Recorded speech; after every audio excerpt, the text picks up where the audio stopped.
Chapter 241. It's unusually quiet here, Gale said. The afternoon sun shone on the withered leaves, and the light in the forest was constantly changing. My lord. There's a legend among the mountain people. The reason why the forest is so quiet is because the goddess of the lake is watching over it. In such a place, do not turn around, Tyrese said. The Viscount's pale hand rested on the hilt of his sword as he looked into the forest. There was a path of wild beasts. My lord, you must be joking. Gale felt a chill run down his spine as he looked around. It was as if there really was a pair of eyes hidden in the shadows. Chaos above, the gods are nothing but illusions. No, Gale, Tyrese replied, I believe that the gods are real. Gale looked at the young Viscount, as if he was trying to see the source of this heresy from his kind eyes. Terst was the son of all for one, and those who were chosen for this position had to be carefully selected by the higher-ups. Whether it was wisdom, talent, or loyalty to the teachings, he was one in a million. Even though his personality was fickle, it was still hard to believe that he would say such a thing. If there are gods, Gale replied, then what we're doing, is it not blasphemy? Tyrese looked at him, as if he was mocking the young knight's weakness. If there are gods, he said, are they necessarily correct? I don't think so. Gale was speechless, and only then did he realize the difference between him and Tyrese. The young Viscount turned around and saw that at the edge of the forest, the knight had finally pulled the boat ashore. Let's be on our way, he snapped his fingers. In such a place, we might run into something like a ghost at night. Even though it's not much of a threat, it's still troublesome. He held the hilt of his sword with one hand and swept the corner of his grey robe on the ground. Gale followed closely behind him. Not long after, a knight caught up with them. My lord, the 3rd, 4th, 5th, and 7th squads have all arrived, he reported in a low voice. We received a signal from the north, and other than us, the others have already reached the shore. As for the other teams, they didn't seem to be able to pass through the fog outside. Terst looked at the scenery of the forest with great interest, as if the light from the forest had melted into his narrow eyes, causing them to soften. So, he said, there are 37 of us, are there not? The knight nodded.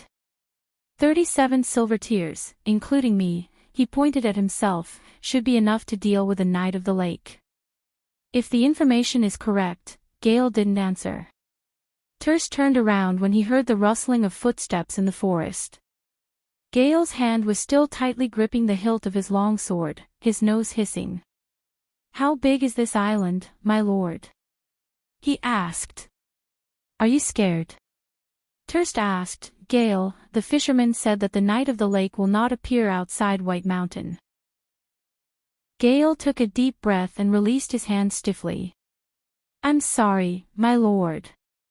Terst smiled good-naturedly. The group passed through the forest and met up with their companions in the north.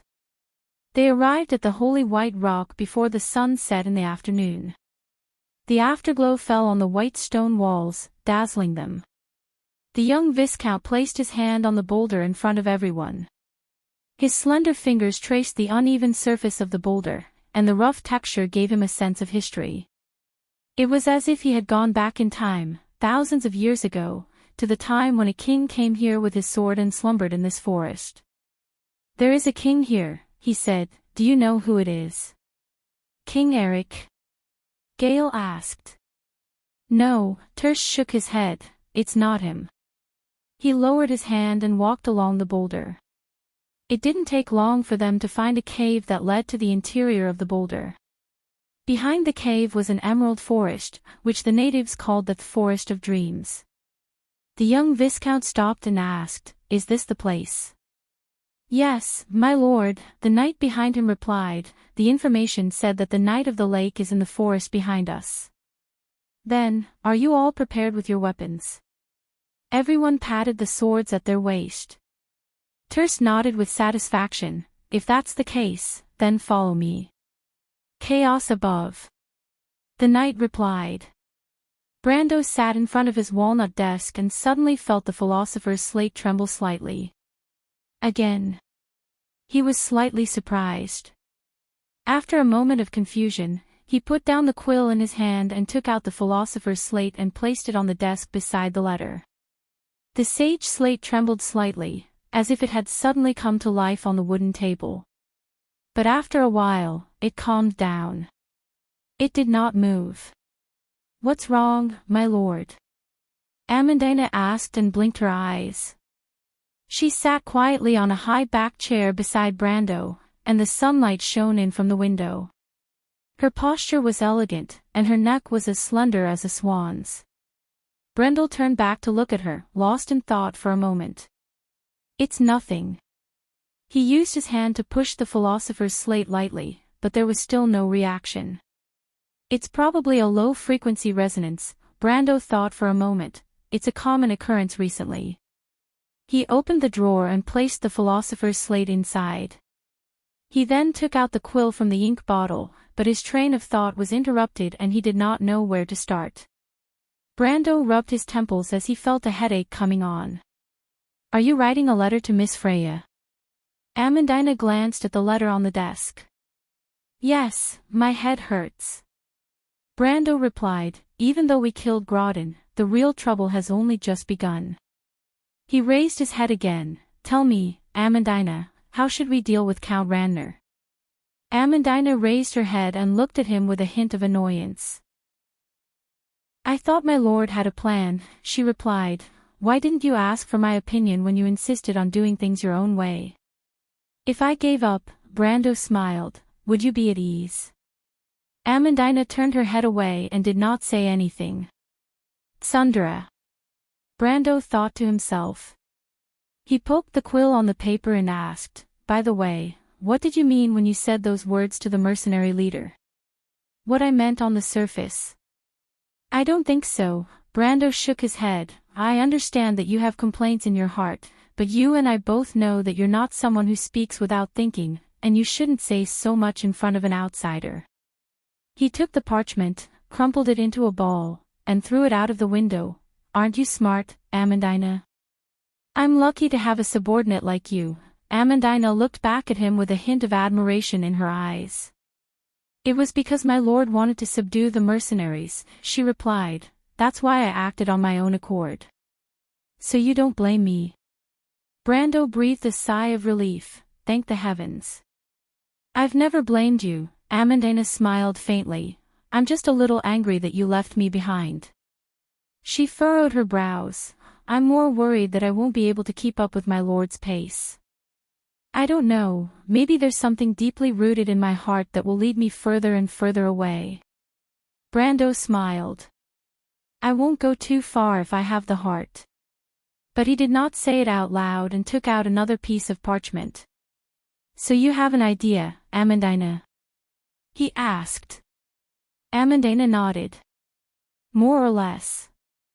Amandina said, "My lord is taking risks, and I'm afraid we won't be able to resolve the danger we're about to face.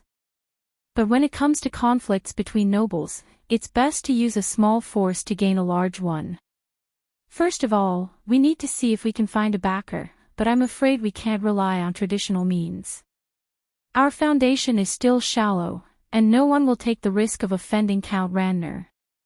We can consider his enemies, but our strength is too small, and our actions have already challenged the rules of the game." Amandina thought for a moment before continuing. "The remaining options are those that don't make sense.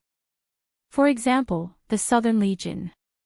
Madara isn't out of the question." Brando waved his hand. "Forget about Madara," he replied. "Tell me about the Southern Legion." "Count Ranner and Madara must have a few reasons for forming an alliance," Amandina replied. "The first reason is to use Madara's hand to weaken the Southern Legion. The second reason is to allow them to suppress the strength of the Highlanders within Ranner's borders. Have you noticed, my lord? Madara's undead army has not taken a single step into the lightning pool of the Goddess Lake. From the information we received from the outside, they are most active in the autonomous regions of the Highlanders." Amandina continued, "If that's the case, the Southern Legion will be isolated and without reinforcements. I'm afraid that they will hate Count Randner for not caring about them. However, the Southern Legion's garrisons are mostly barren lands or forests. The biggest problem they face is a lack of supplies. If we can form an alliance with them, we can at least guarantee that we won't have to worry about Count Randner's safety. You mean Madara? Amandina nodded. It's a good idea. Brando used his quill to scribble on the parchment. His gaze was focused on a point outside the window as if he was thinking about something, but the Southern Legion is currently in deep trouble. After the battle with Madara, they have already cut off all contact with the outside world. Whether or not this organization still exists is a problem. Even if it does, how to contact them is another problem. He stopped writing and took a deep breath. We can't rely on luck, so this idea can only be used as a backup plan. I can send people to Mount Gralas, but before we receive any concrete information, this is only a safety measure. Is there anything else to consider? What about the silver elves that my lord met? Can they be of help? Amandina asked. If we're talking about borrowing strength, they're the biggest help. P.S. I'm designing the later parts of the story. Chapter 242. Silver Elves.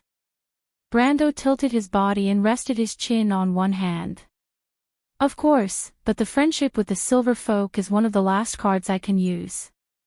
I will try my best to avoid using this card until the very end. He asked, is there anything else? Amandina looked at the yellowed letter under the young lord's pen. Other than parchment and sedge, most of Tanagel's paper came from a certain paper tree in the Grimoires region in the south. The locals called this tree Douai Gold, meaning the tree that produced gold. Most of these papers were sent to the rich provinces of Ampere Seal, Cipher or Corvado. But now, this trade relationship was unilaterally cut off because of the imminent civil war. The girl blinked and thought of the current situation. My lord, she looked up, do you want? She suddenly frowned, but even if the princess's faction is weak, they might not be interested in us. Besides, compared to us, the royal faction is obviously more unwilling to offend Count Randner. You hit the nail on the head, Amandina. Brando folded the second letter and crumpled it into a ball. But what if we don't borrow power, but instead divert it? What will happen? He said as he threw the crumpled paper out. Divert it. This letter is indeed addressed to Princess Griffine Corvado Orderfis, Brendel replied. It's meant to give us a chance to breathe from the pressure we've been under. He flipped the tip of his quill and pushed the quill and the paper towards the noblewoman. You write it. A letter to Her Highness. Amandina took the pen and paper, took a light breath, and pressed the tip of the pen on the paper. How do I write it? You decide on the format, and the content is written like this. Brando snapped his fingers. On the 17th of the month of autumn's twilight, written in Tonagel, Baron Abies Fief, by Her Highness Griffine Corvado Oderfis. During the battle 2 nights ago, in Sursta, the Black Lord's undead army, led by Matter, bypassed the 4 southern territories and launched a sneak attack on Abies Castle. Not only did they cause a lot of casualties, but Grodin also died in the battle. As a pioneer knight of the kingdom and the Lord of Valhalla, your humble servant believes that I have the duty to temporarily assume responsibility for the defense of this place, thanks to the Baron's hospitality and my dual identity as the Lord of Valhalla. After a night of fighting, the undead have been repelled. However, to prevent the undead from invading again, from today onwards, I will temporarily lead the defense and administrative work of this place. He paused for a moment. Until the arrival of the new lord personally appointed by Her Highness, Brando looked at the noblewomen who were engrossed in writing, and the scratching of the pen was like a whisper in his ear. Continue, he said, and I will question Count Randner's responsibility. Why did he conceal the fact that Insursta's undead army had stopped in the south, and why did he let Madara's army pass through the 4 territories without alerting anyone? Secondly, I hope that Her Highness will forgive me. Lastly, I will attach a magic stone that recorded the images of the battlefield as proof of my words. Amandina raised her head in surprise. A magic stone. She asked, where did this come from? Just as she finished her sentence, there was a knock on the door. Knock, knock, knock. The young lord raised his head and answered, and the door opened. The one who came in was Falerne, the elder of the Wild Elf sisters. She looked at the two people in the room, and then walked to Brando's side. My lord. She answered in a flat tone, and placed a grayish-white stone orb covered with fine patterns beside Brando's hand. This is what you wanted. Today, the elven lady was wearing a tight leather armor with a simple short skirt.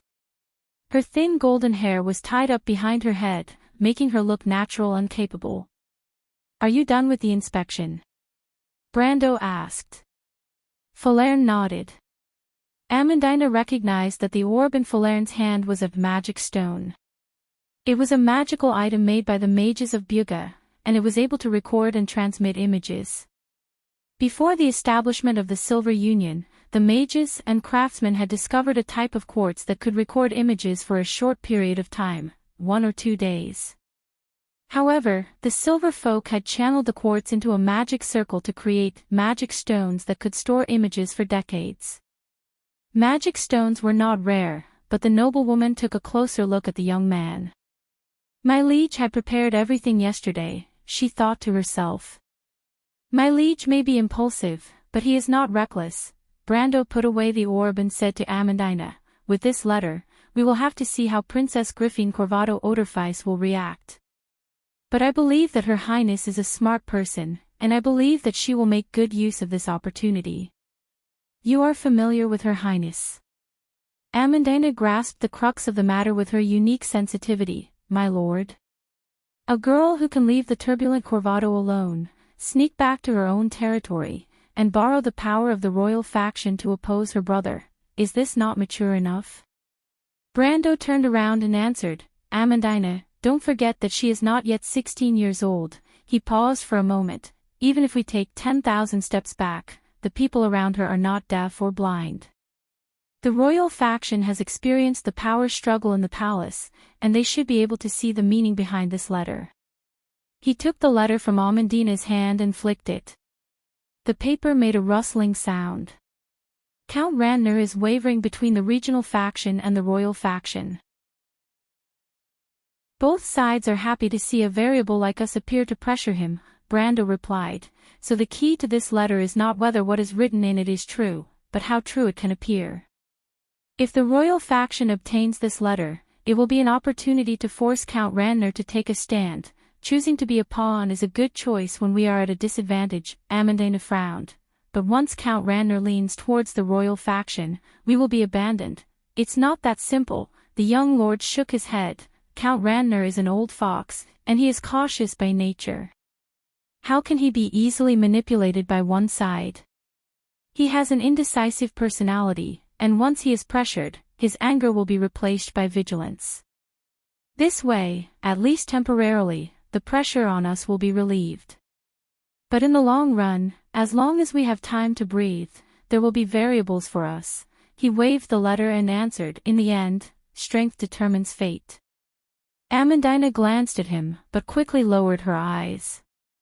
Brando had told them in private that he was just a knight from the frontier, but how could a knight from the frontier know so many secrets? Only those who had received special education could know the traditions and personalities of nobles like the back of their hands. Even though the mysteries of the youth were revealed one by one, Amandina was more and more certain that there was a story behind him. She was not the only one. Most of the people who followed Brando believed so as well. But we killed his son. Amandina was a little confused. Are we going to let it go just like that? For an old noble family, compared to status and power, their children are nothing. Amandina answered calmly, Grodin is not Count Randner's only son, but he will not let this matter rest for the sake of his family's honor. No matter when, we will still have to face Count Randner's army.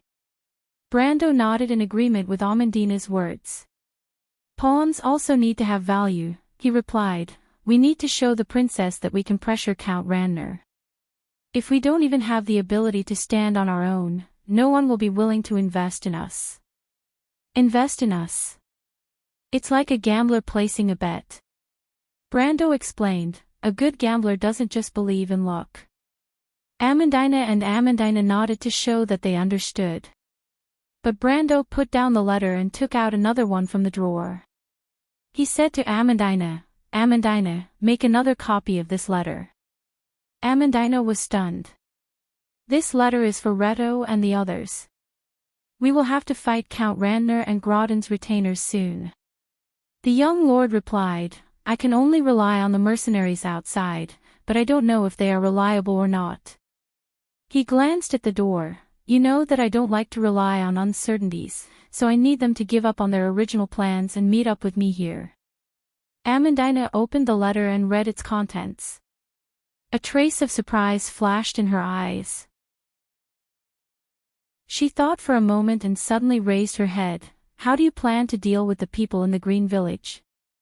This was a question that Brando had been thinking about for a long time. He could see that the werewolves were willing to follow him, but they did not dare to speak up because of their lowly status. But he did not care about this. The Green Village had a population of more than 300, and because of the werewolves' natural constitution and the harsh environment of the dark forest, more than half of them were iron-ranked warriors. Disregarding other factors, they could be considered a powerful force to be reckoned with. He pondered for a moment. The heroine might not be able to accept the Xenia for the time being. The only way is to have them return to the Green Village temporarily. When I find that place, I will need a large number of people, that place. Amandina and Amandina were surprised. A fantasy land called Valhalla. You will understand soon enough. Brando tapped on the table with his finger. By the way, what's up with the druids? I haven't asked you yet, Amandina. That's just a coincidence, Amandina replied. I didn't expect them to come when I encouraged the villagers. But I think, she raised her head and looked at Brando. They're here for Sifrid. Sifrid. Brando furrowed his brows slightly. I've almost straightened it out and will explode tomorrow. I'm looking for double the amount of votes next month. I've realized that I've been chased out a lot. I'm looking for subscriptions and recommendations. If you want to know what's going to happen next, please go to www.chidien.com and read more chapters. Chapter 243. Just as Brando was about to mention Sifrid's name, the door to the room was pushed open without warning.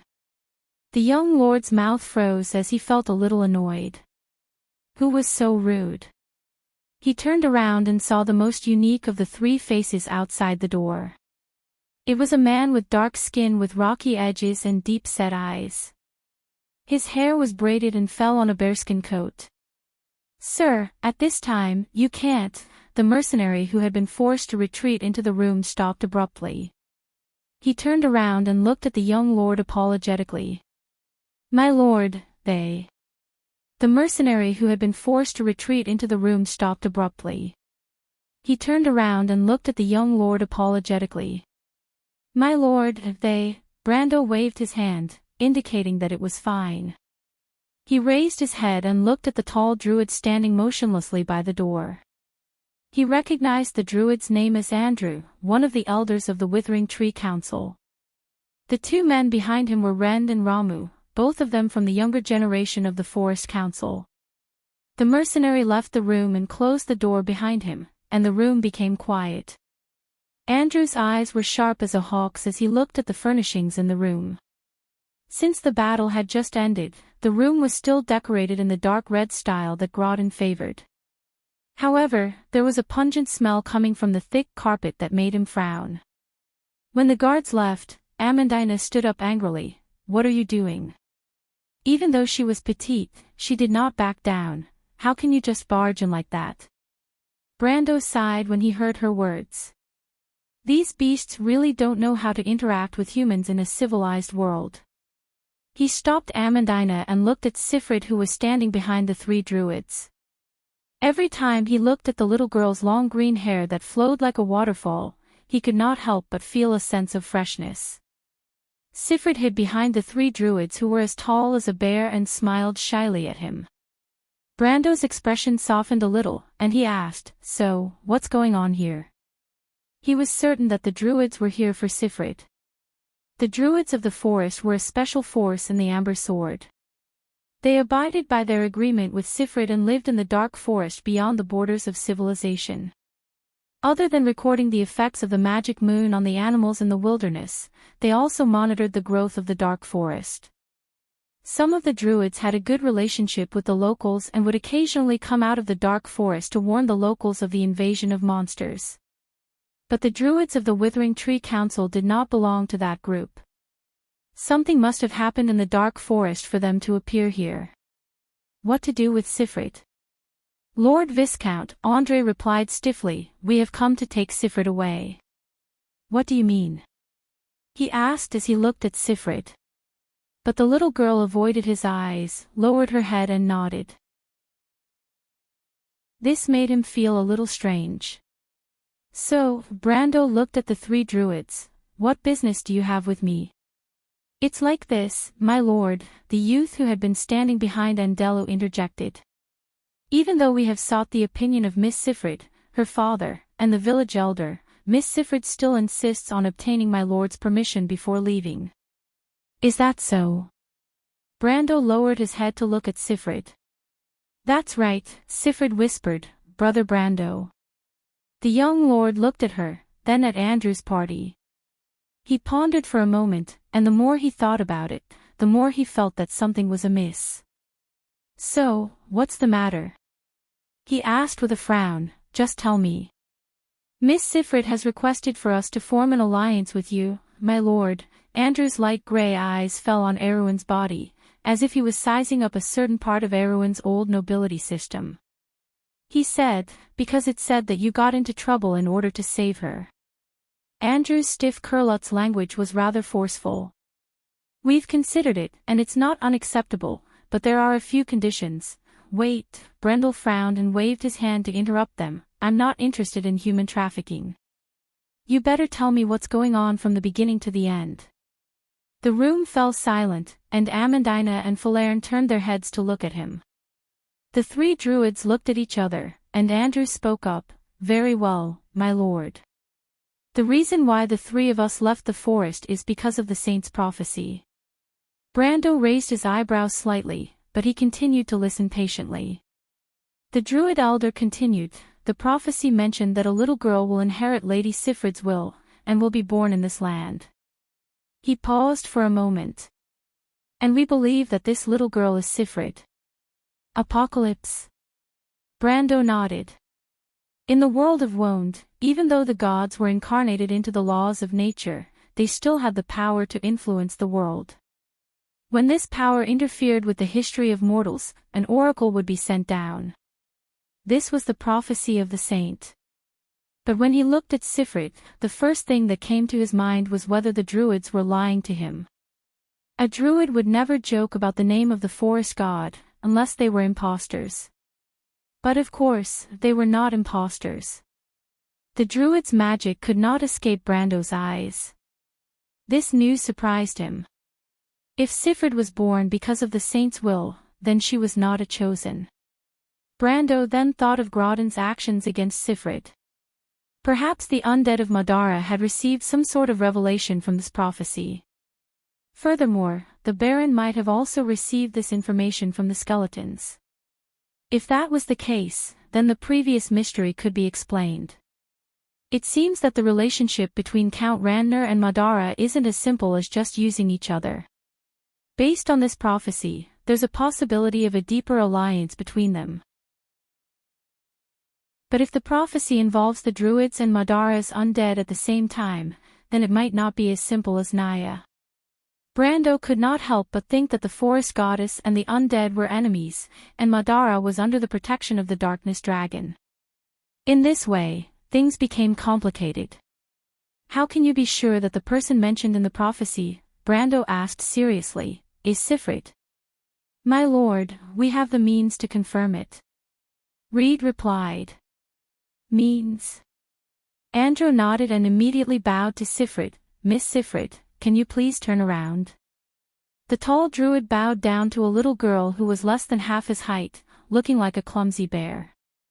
It was rather comical. Sifrit nodded obediently and turned around. She parted her hair behind her beautiful little ears, allowing Brando to see a beautiful pattern on the back of her snow-white neck. It was a leaf-shaped pattern that was derived from a thumb-sized emerald in the middle of her neck, forming a vein. When Brando saw the pattern, he almost jumped up from his chair. Naya's sacred rune. He shouted in a low voice, his hand holding the table tightly. He blurted out subconsciously, Marcia above, daughter of the forest. Andrew nodded to Sifrit, and the little girl let her hair down again. She turned around and smiled shyly. But the tall druid's expression turned serious as he looked at Brando. My lord, Andrew asked, do you know of this legend? You mean the saintess of the forest? Brando calmed himself down and nodded. I forgot to introduce myself. I'm not Viscount Gaston, but I used that identity to deceive Grodin. You can call me Brando. I'm a Highland knight. The Shire is my retainer. He paused for a moment. In fact, I've learned a lot of things from my mentor, and I also heard about the legend of the saintess of the forest. Brando finished telling the old lie, and the three druids did not raise any objections. Instead, they were enlightened. Brando's claim that wizards were knowledgeable was the best excuse for him to hide his identity. Besides, the Shire would never help him expose this lie anyway. But when they heard the young lord's next sentence, their expressions changed. The saintess of the forest is the founder of Valhalla. Valhalla. Andrew almost rushed over and grabbed Brando's collar, but after taking a step forward, he remembered that this ordinary-looking young man was actually a terrifying gold-ranked warrior.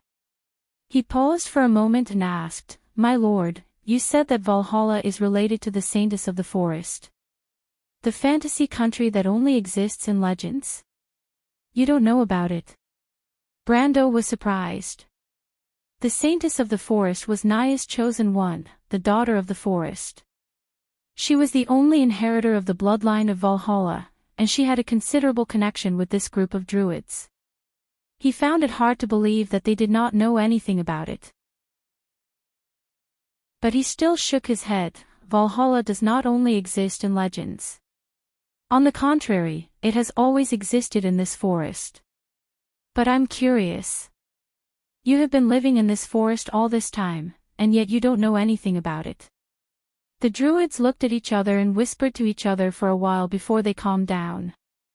The existence of Valhalla has always been a legend in this area. According to the rumor, this dusty country is one of the first few places left behind by Lady Martha, Ram said. No one can confirm the story from such a long time ago. But rumor has it that there is a primordial flame in Valhalla.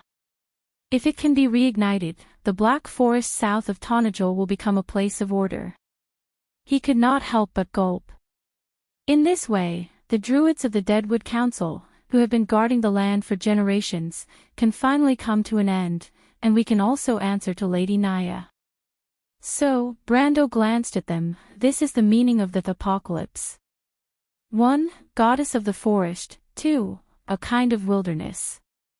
The Black Forest was a vast forest located on the border of Wonde, outside of civilization. It was widely distributed from the south of Erewhon, all the way to St. Tassol, the Knight's Nation, Grace, and even the area on the border of Iranta. Long before the Dark Age, humans had learned to explore and open up new places in the Black Forest. To be continued. If you want to know what will happen next, please go to www.chidien.com. There are more chapters. Support the author, support the original reading. Chapter 244. Wait a minute, Andela interrupted Brando. My lord, what do you mean when you say that Valhalla has always existed in this forest? Just like what I said on the surface. Brando replied. The druid shook his head. That's impossible. he said with certainty. If Valhalla is in the forest, there's no way we wouldn't have sensed it, and Della suddenly realized that the youth was trying to trick him. They were only here for Sifrit in the first place. But Andela had accidentally revealed so much, some of which were even related to the core of Naya's prophecy. He paused for a moment and stopped abruptly. Sir, let's return to the topic at the beginning. Sifrit has given me full authority to decide on this matter. If you can't convince me, don't even think of taking her half a step out of this territory. Brendel shook his head. Sifrit has given me full authority in this matter. If you can't convince me, don't even think of taking her half a step out of this territory. Andela raised an eyebrow, but Brendel interrupted him. There's no need for unnecessary words. My understanding of you druids is no less than your understanding of yourselves. Brando said coldly, whether it's melding with the stone or forest steps, I have a way to capture you. You can give it a try. When Andela heard Brando's words, he immediately gave up on the idea of forcibly taking Sifrit away.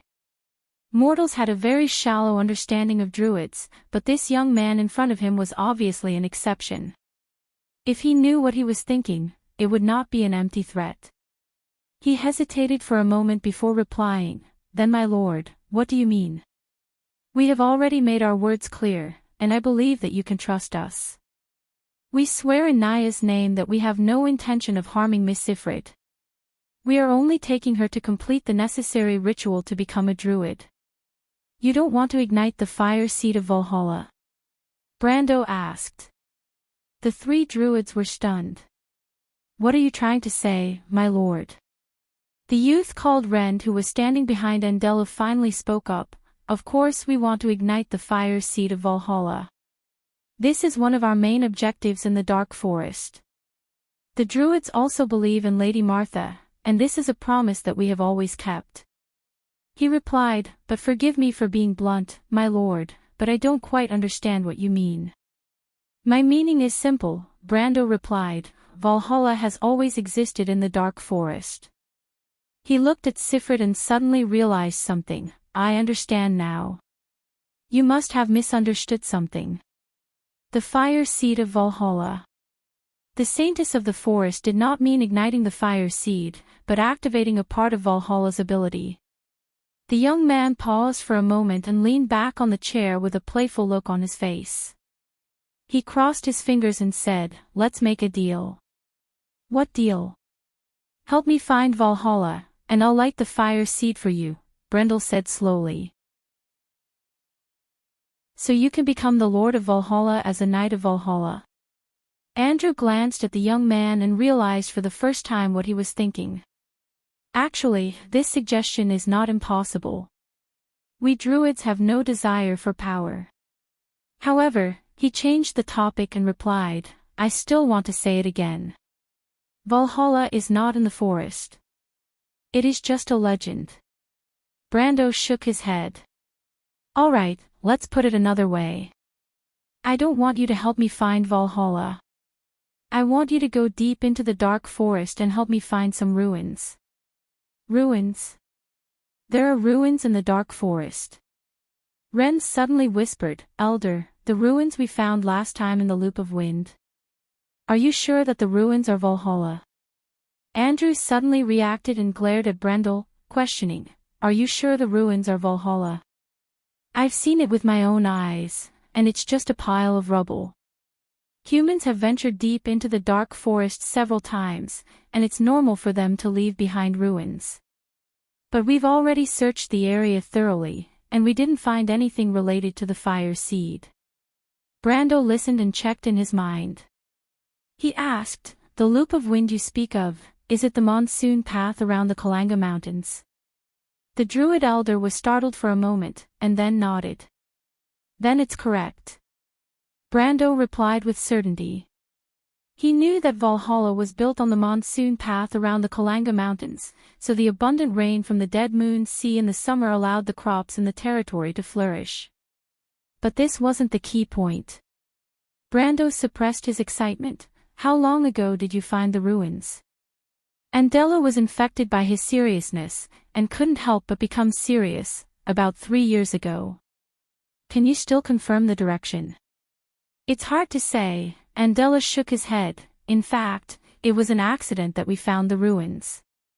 At that time, we went deep into the Kalanga Mountains to investigate the ecology of the dark forest.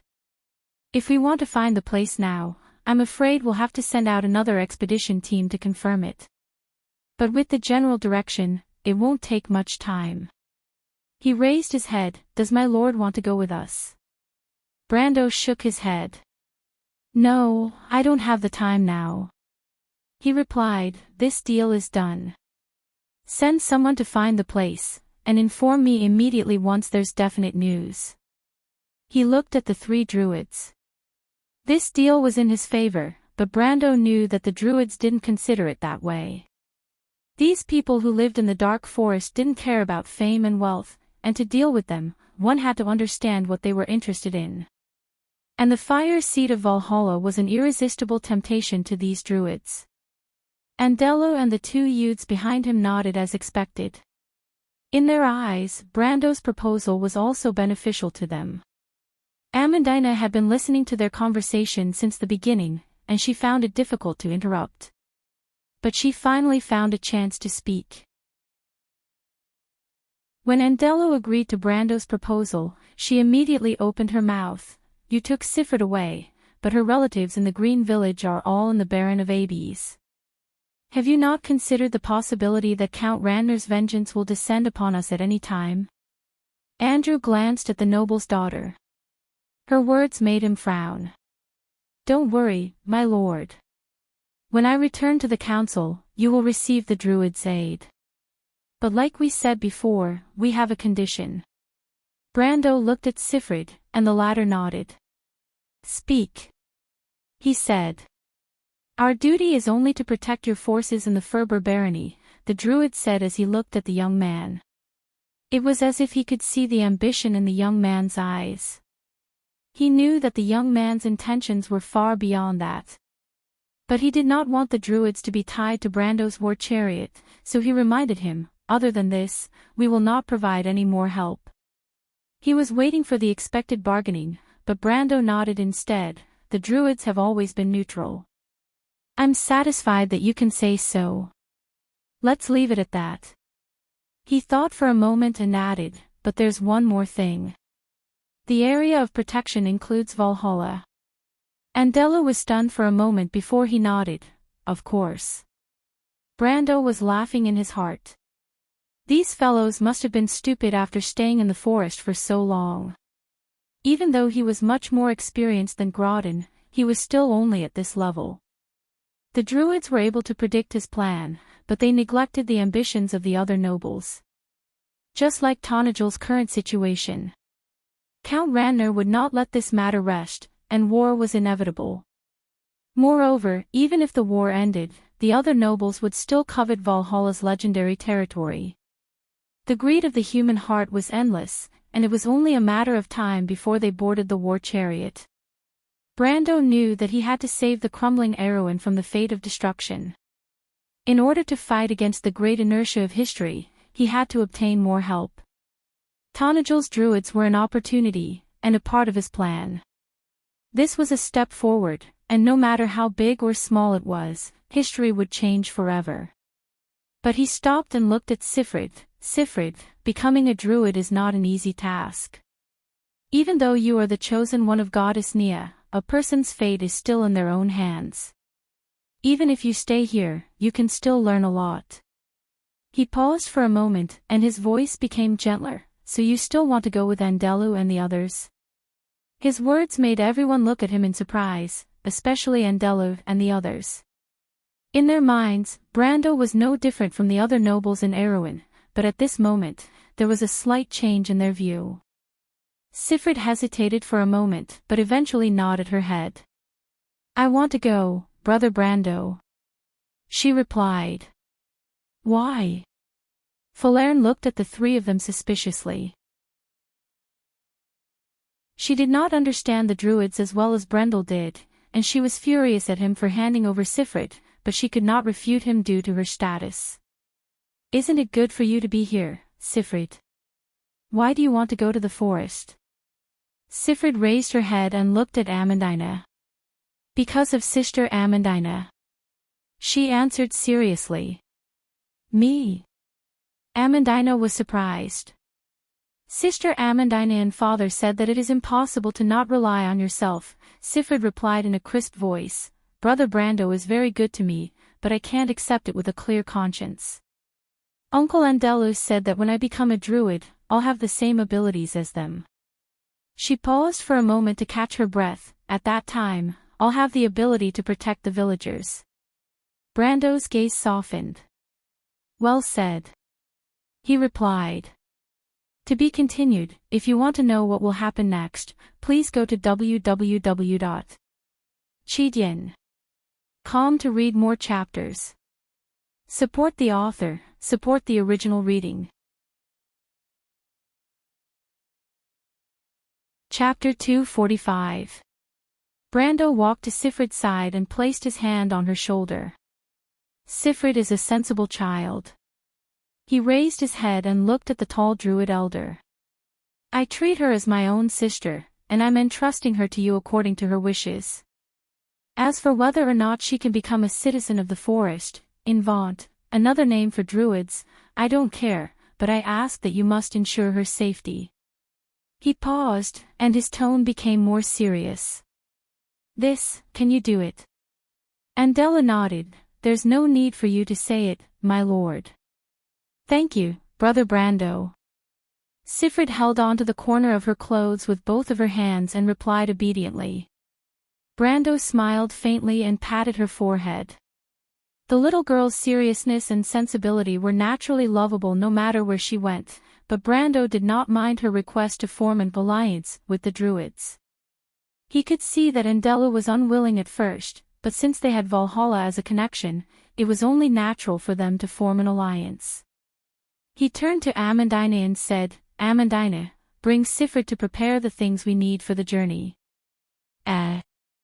Amandina looked at Andella as if she had just recovered from her thoughts. She looked at Brando with a puzzled expression. I'm going. Of course, Brando replied, even though Sifrid is still a child, she's still a girl. Only a girl like you would know what to bring. Otherwise, we can only let the Roman do it for us. He smiled and changed the topic, but are you okay with leaving Sifrid in her hands? Amandina thought of Romaine's carefree attitude. She was afraid that Romaine would fill Sifrid's little backpack with her favorite glass beads, even though she had spent a lot of effort to buy them from the merchants back in Butchie. She sighed, but can't Scarlet do it? She's not as attentive as you. Brando replied. Amandina glanced at him and felt an inexplicable joy in her heart. But when she saw Brando's gaze, she knew that he had something else to say. She thought for a moment and asked, Is there anything else, my lord? Inform Cornelius to come see me. Brando replied. Amandina nodded and walked over to Sifrid's little hand.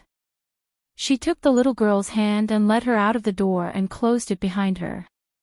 When they left, the only people left in the room were Brendel, Andrew, and Brendel, as well as the elven girl who was hugging a record book. Do you have any other orders, Sir Overlord? Andrew looked at the ambitious young man and asked. Even though he was not a worldly man, he knew that Brendel did not simply send Sifrid away to prepare her luggage. We are druids, and we don't know how to beat around the bush. My lord, please speak your mind. I'm very busy, so I won't be sending you off for the rest of your journey.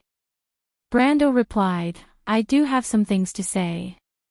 I know that you don't think our alliance is essential, my lord.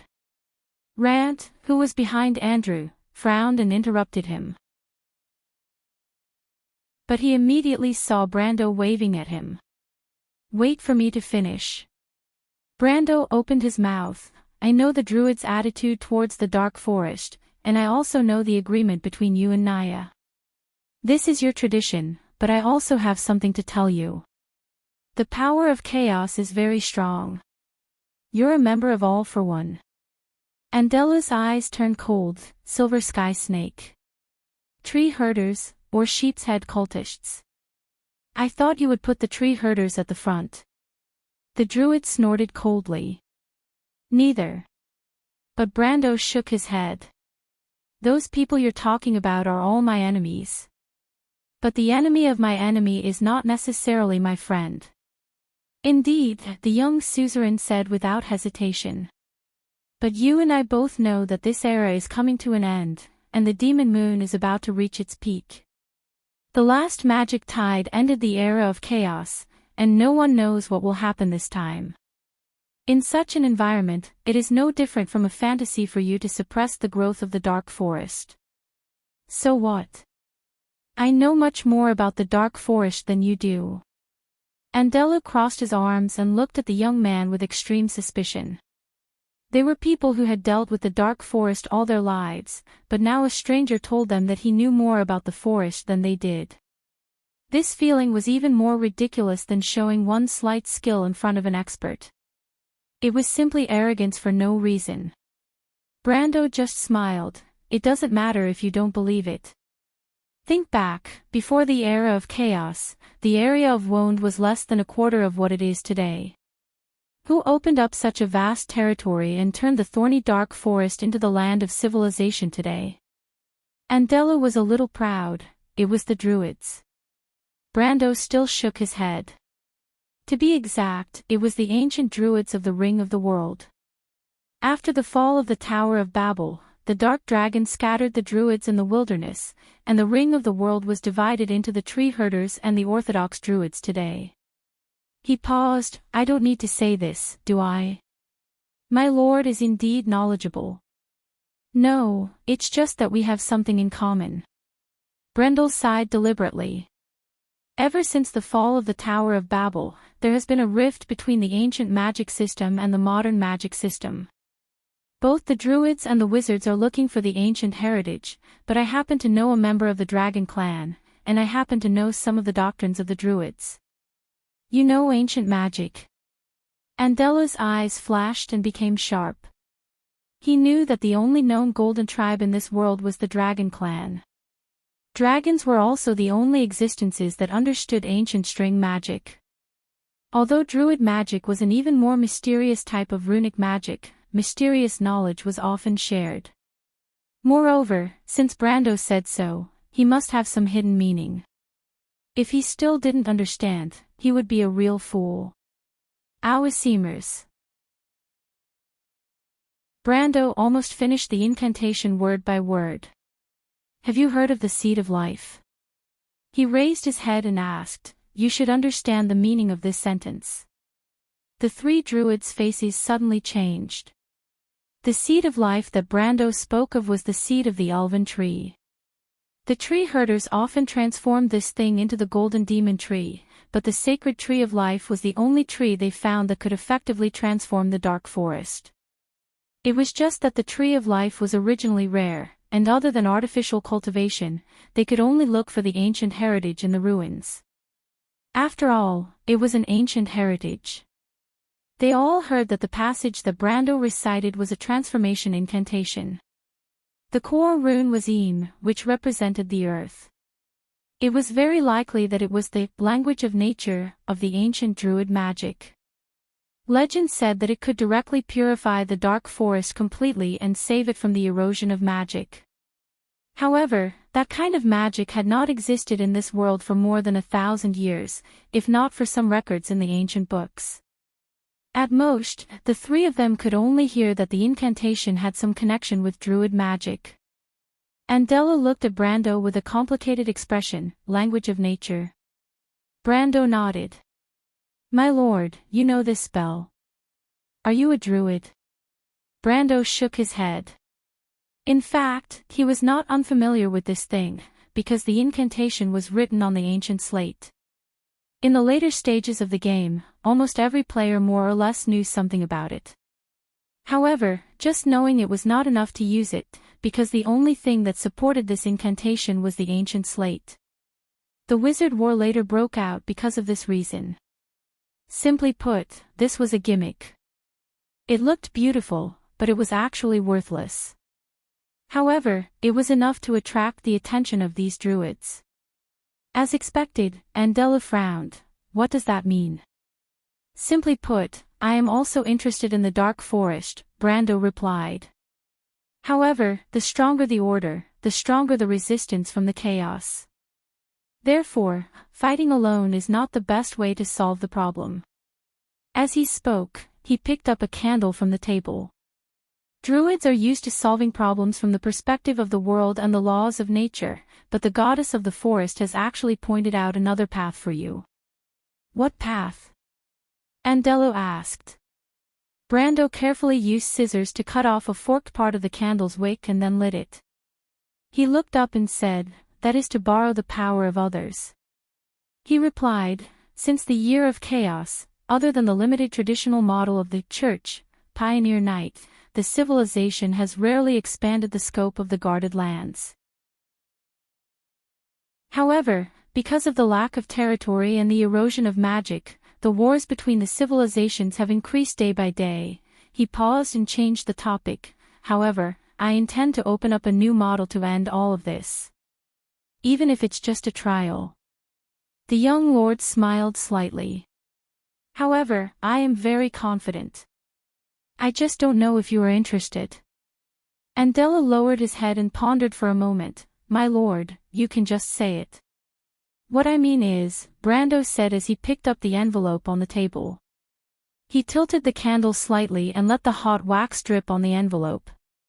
"To transform Erewhon into a country full of vitality and constantly expanding outwards," the three druids gasped in unison. Andela had expected Brando's ambition, but he did not expect the young man's ambition to be so great. His goal was not as simple as being a vassal, but to change this ancient kingdom. They could even hear that his tone was far more than that. The expansion of Erewhon. This young man wanted to build an empire with his own hands. Ambition was a good thing for some people, but it caused Andelo to feel deeply uneasy. He looked at Brando vigilantly. "Expansion will bring bloodshed and war, which is contrary to our beliefs," he said in a low voice to avoid making the other party unhappy. "Therefore, my lord, if you want to use this to entice us to join you, I'm afraid you are wrong. War is inevitable." Brando put down the candle and took off the ring of the Wind Empress.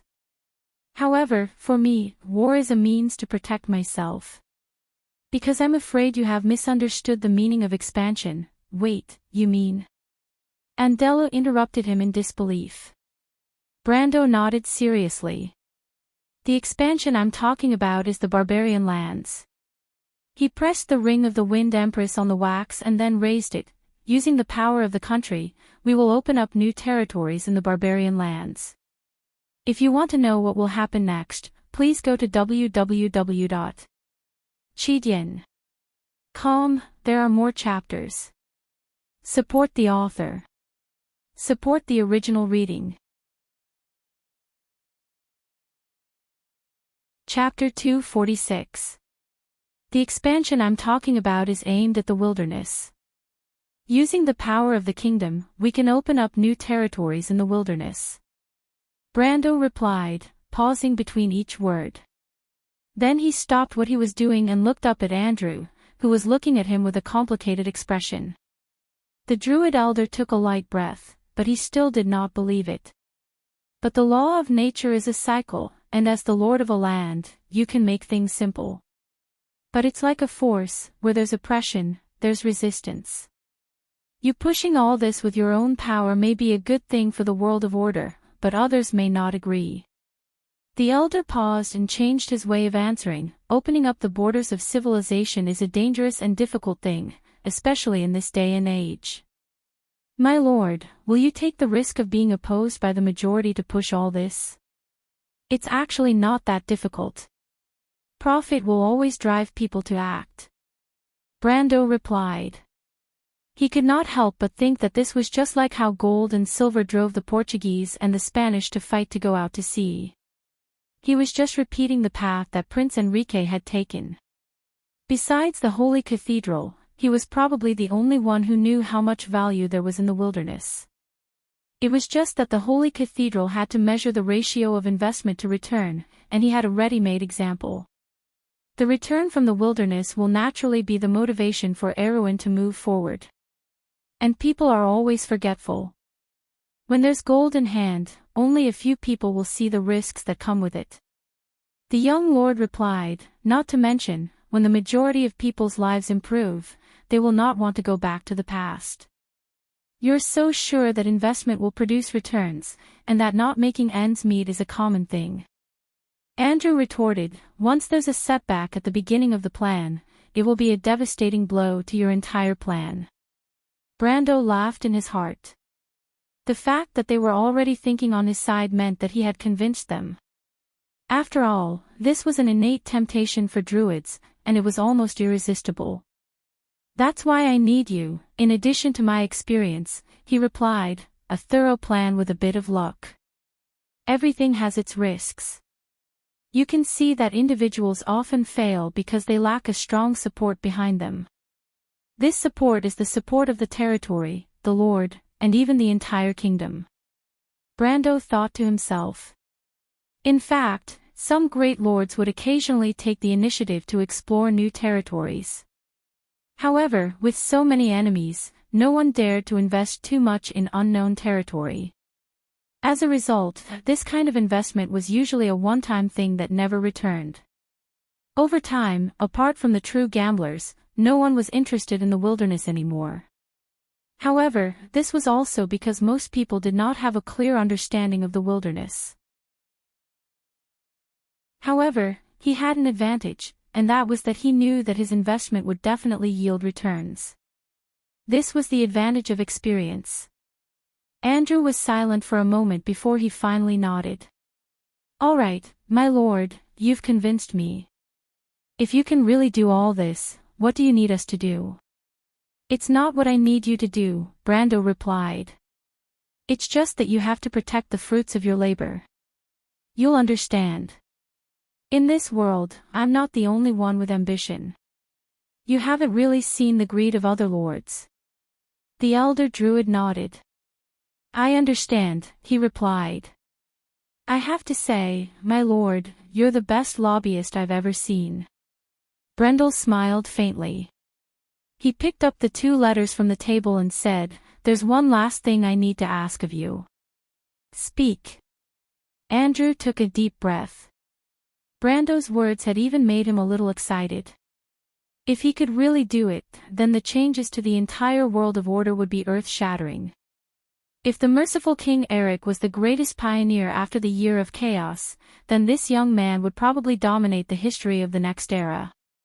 If he could succeed. Help me deliver these 2 letters. Letters? Who are they for? The elder druid asked. Pass through the forest and you'll be able to reach Port Gree from the east. Some of my subordinates are currently there. Brando replied, deliver these letters to a man called Copper Dragon Redo. Copper Dragon is his title, so I'm sure you won't get it wrong. Is there anything else? Andrew took the letters and looked through them. Brendel shook his head, there's nothing else. The only thing left is for time to prove itself. I have other matters to attend to, so I won't be seeing you off. I wish you success, Andrew nodded. Then we'll take our leave. He bowed deeply to the young lord, opened the door, and went out. Falerne raised her head and watched the trio leave.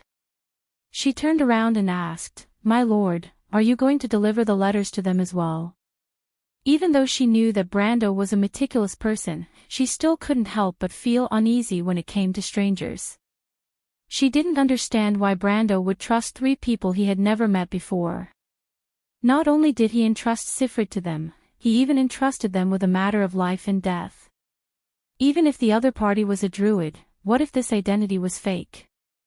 Brando naturally couldn't explain the reason to her. He could only explain his knowledge of the druids as a wizard. But on the other hand, he couldn't tell her that he actually knew these people.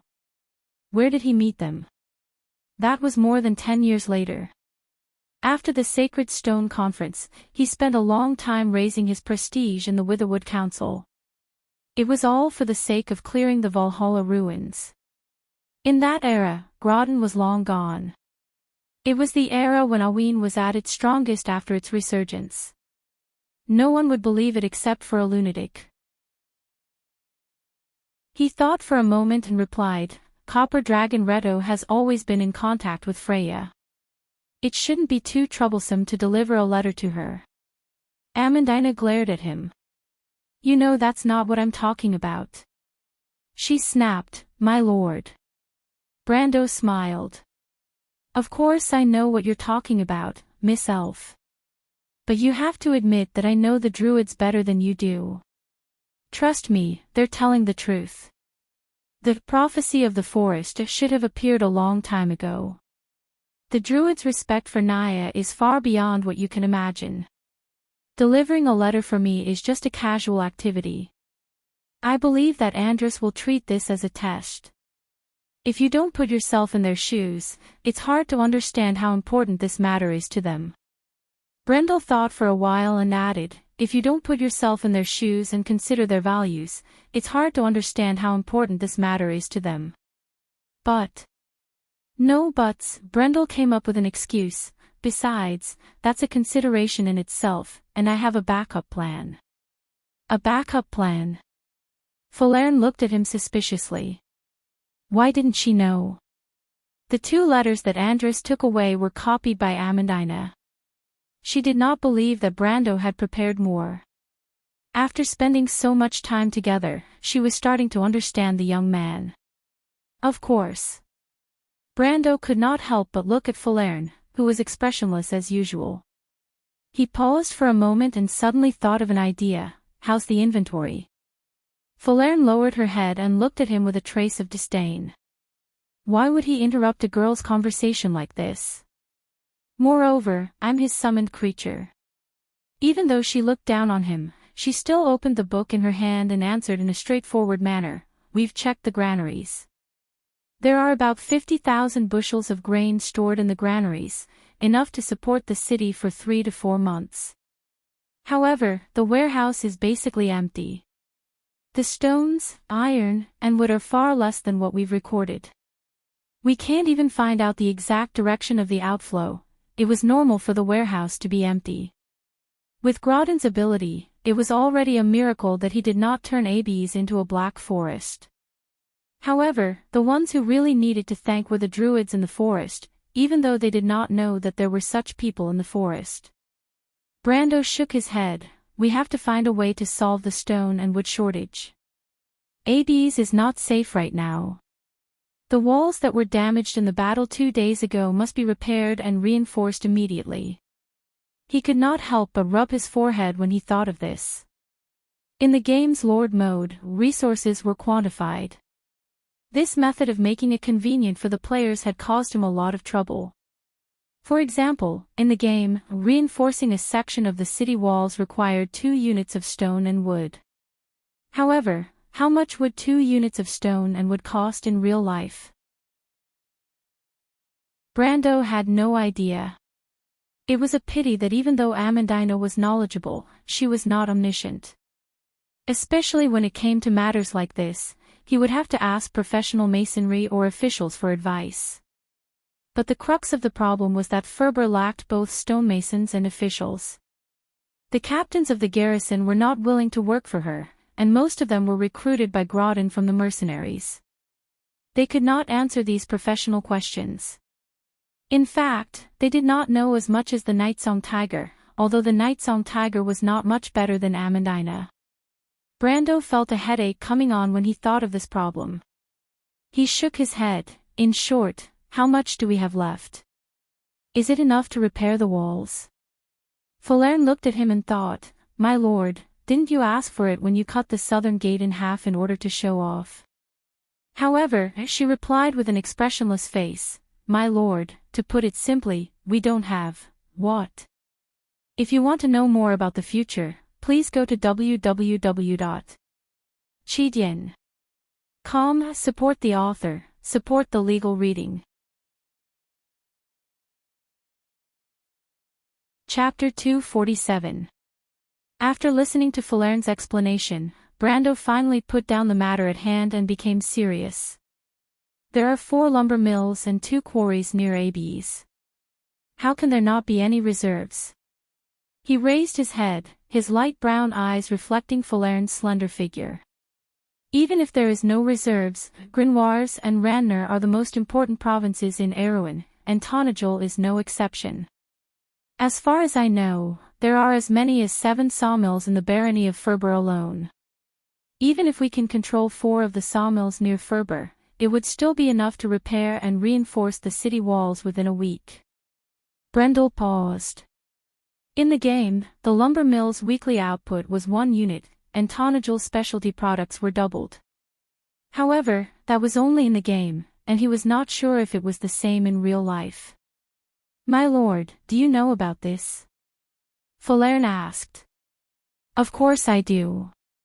Brando suppressed his doubts and asked, so what exactly is going on? There are 2 reasons, Falern said with a straight face. First, the workers in the lumber mill are Groton's private property, and they are not willing to work for us. Why? Because they are afraid of retaliation. In their eyes, my lord is bound to fail sooner or later. After all, your enemy is Count Ranner, and you, my lord, are but a fledgling noble. That's reasonable, Brando nodded, then let's dismiss them. Don't make things difficult for them. Without a sense of security, the people will not follow us. Humans are realistic, and no one will believe in empty words. But it's fine, the key to turning the situation around is just around the corner. As long as we get through the first hurdle, our forces will stabilize. Then before that, what about the workers in the lumber mill? Falern asked in a calm voice. Don't we still have the Senia people? That won't do. Why? Because before that, my lord must take back the lumber mill. What? Brando was amused. Could it be that the sawmill is still not under our control? He clearly remembered that the nearest sawmill to Ab's was only a few miles away. Could it be that the noble's private army that had escaped from Ab's had regrouped outside the city so quickly? In the young lord's impression, the noble's private armies did not seem to have such high combat strength and tactical accomplishments. Pharaoh shook her head and answered him. No, according to what we know, 3 of the 4 lumber mills have already been occupied by the subterranean dwellers. The remaining one was abandoned 5 years ago.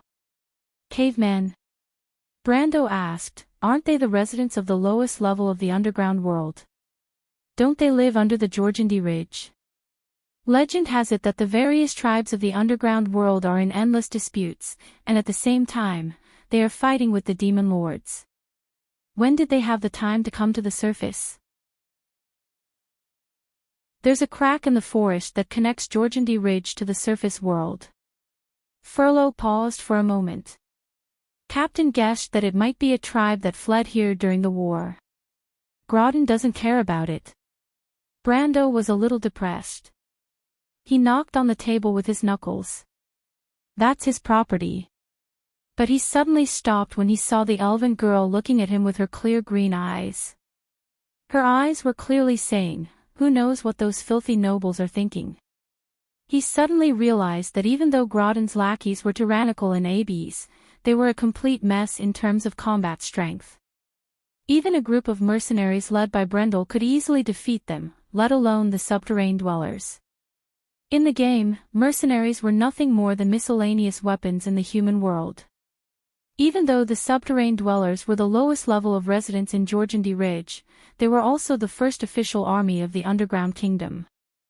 They were equivalent to crews, the strongest human empire under the Holy Cathedral of Fire. They were at least light cavalry or spearmen, and were the core of the army in the Erewhon kingdom. If Groton wanted to rely on his lackeys to fend off the subterranean dwellers, he would have a headache just defending against them, let alone attacking them. Brando couldn't help but pat his forehead as he cursed himself for being incompetent. However, this realization also reminded him of something. Even though level 1 subterranean dwellers were nothing to him, he had to realize that this was before the Second War of the Black Rose. During this time, the highest level of level 5 subterranean dwellers was only level 1. Unlike the second chapter of the Amber Sword, war and chaos, where monsters like the great alchemist Tamar emerged one after another. Ancient units also appeared in the world, and the ranks of the subterranean dwellers rose like a rocket. It was precisely because of that glorious era that Brendel's vision was so high. Thus, the current wars were like child's play to him. For example, the incersted dragon's invasion of Bucci, in the future, would be considered a border conflict, but in this era, it could be considered a rare war. After all, he only had a few mercenaries under his command. Most of these mercenaries had yet to reach the level of iron ranked, and they were considered as the noble's private soldiers in the Amber Sword. However, in this era, in this place, they were considered the main force of the war. After all, this was Erwin, not Cruz of the Eagle Empire. Thinking of this, the young lord stood up. The elven maiden who was holding a book looked at him calmly, but a hint of curiosity flashed in her green eyes. "My lord?" "Follow me," Brando replied. "Where are we going?" "We're going to meet someone." "Someone?" Falern was startled, unable to follow his train of thought. "What's wrong?" "It's nothing." Brando shook his head and took out the sage slate from the drawer. He then took the sword that the elven maiden handed to him. It was an ordinary magic sword, one of Grodin's collection. The Baron was cruel and bloodthirsty, but he was not a brave warrior. It was just that Erwin's nobles valued martial arts, so he could not help but pretend to be a gentleman. However, all of these items had now become Brando's spoils of war. The young lord weighed the sword in his hand and sighed. It was just an alchemy-grade sword with a black iron label. It could not withstand his full power, but it was slightly better than a common longsword. Every time this happened, he could not help but miss the Thorn of Light. It seemed that ever since he lost that sword, he had not found another weapon that suited him. Although he had many goals in mind, he did not have the time, or the spawn point was not on the way. He put away the sword and added, "I just suddenly felt that time was pressing." The elven maiden glanced at him. Soon, the two of them left the study and silently walked along the corridor on the north side of the castle. Brando looked at the elven maiden who was holding the book as if she wanted to say something, but she held back her words and asked, "What's wrong?" "It's nothing." Falern looked at the empty corridor in front of her and replied, "It's just that Cabia's relic is still with me, my lord." "That's right." Brando slapped his forehead. "I remember now. What was it that you wanted to ask me last time?" Falern lowered her head and rummaged through her pouch for a while before taking out a small object. She looked at Brando's outstretched hand and opened his palm, revealing a diamond-shaped golden object. Brando looked at the heavy object that looked like a golden shuttle and was slightly startled. He immediately blurted out, "So it's this." Cabias was really lucky. He paused for a moment. "No, I should say that I'm really lucky." Falern looked at him with a puzzled expression. "This thing is called the Stone of Order, also known as the Door Stone. It's a good thing." Brando carefully looked at the golden shuttle as if he was afraid that he had misjudged it. "It can be used to expand the territory." "Expand the territory?" Brando withdrew his gaze and looked at the side of the corridor. His gaze landed on the unknown tree in the courtyard and shook his head. "I don't know how to explain it to you. The Door Stone and the Amber Sword can provide a special attribute to a territory. For example, it can increase the forest's rapid growth, lumber production +1 per week, or increase the workshop specialization, increase the probability of craftsmen being born in the territory." But he didn't know how these things worked in the game. "In any case, this is a rare treasure, but I don't know where that bastard Cabias got it from. He must have snatched it from the nobles in the southern border." Brendel thought for a while and replied, "Anyway, this is a rare treasure, but I don't know where Cabias got it from." He couldn't help but wonder if he should rob him too. Outburst of luck. Falern frowned and took out another ring. "My lord, this is also one of Cabias's relics." Brendel stopped abruptly. He stared at the emblem on the ring with a sword and shield intersecting. His eyes flashed slightly. "Warrior's ring," he said with difficulty, then asked, "This is also one of Cabia's relics?" Falerne nodded, but when she saw his expression, she couldn't help but ask, "Is it very important?" "It's more than important." Brando took a deep breath. The warrior's ring, although its name was ordinary, it was just like the knight's ring, the wizard's ring, and even the elementalist's ring. At first glance, people would think that it was a common item that could be found anywhere. If you weren't familiar with its properties, you might be misled by its name. But for players who were familiar with its properties, it was one of the rare priceless treasures in the game. First of all, its level was enough to explain everything. It was a gold item and a fantasy item. Then Brando took a quick glance at its properties and understood. Sure enough, it was exactly the same as it was in the game. For example, the description of the ring could be summarized in one sentence. It was as simple as the properties on the ring. Because it only had one property. Warrior skills +1. P.S. Thanks to Tiaba's bloody-soaked fleeting time, Rituyu, Little 7, Great Deity, Yang 6655796, and other students for sorting out the data in this book. For now, this is all I can gather. Please contact Blue Knight. If you want to know what will happen next, please go to www.chidian.com. There are more chapters. Support the author and support the original reading. Chapter 248. It's more than just important. Brando said as he gently took the ring from Falerne's hand. He carefully looked at the intersecting sword and saber patterns on the rings. His fingers stroked the cold brass edges and he felt slightly touched. The secondary snake ring, the ring of the Wind Empress, the ring of the Flame, and the ring of the Warrior, all three sides of the magic triangle had been filled. He remembered that in the previous game, he had only completed this feat in the year of the White Holy Griffin, year 378 of the First Era. The enchanted accessories in the Amber Sword were so rare that even the legendary RMB warriors would have to wait 3 months before they could equip themselves with such equipment. On the other hand, other than the weapons in his hand that were slightly lacking, his backup ranged weapon was the brass-grade shale longbow and the soul arrow. He had more than 10 enchanted accessories, including the necklace of the rock core, the star of flame, and the necklace of ghouls. He also had the Lionheart medal, the elemental bracelet, and 3 amulets. Not to mention the soul diamond and the blackwood sculpture that he made himself. His inventory of enchanted items in the First War of the Black Rose had just ended. However, it was a pity that he had never been able to obtain a true core equipment, such as the strength of the mountains and rivers, a powerful equipment that could change the composition of a character's class. However, he was already so unlucky, so he should be proud of himself for being able to reach this step. And this was because Falerne was in the party. Thinking of this, he could not help but look back at the elder wild elf sister. "What is it?" Falerne asked.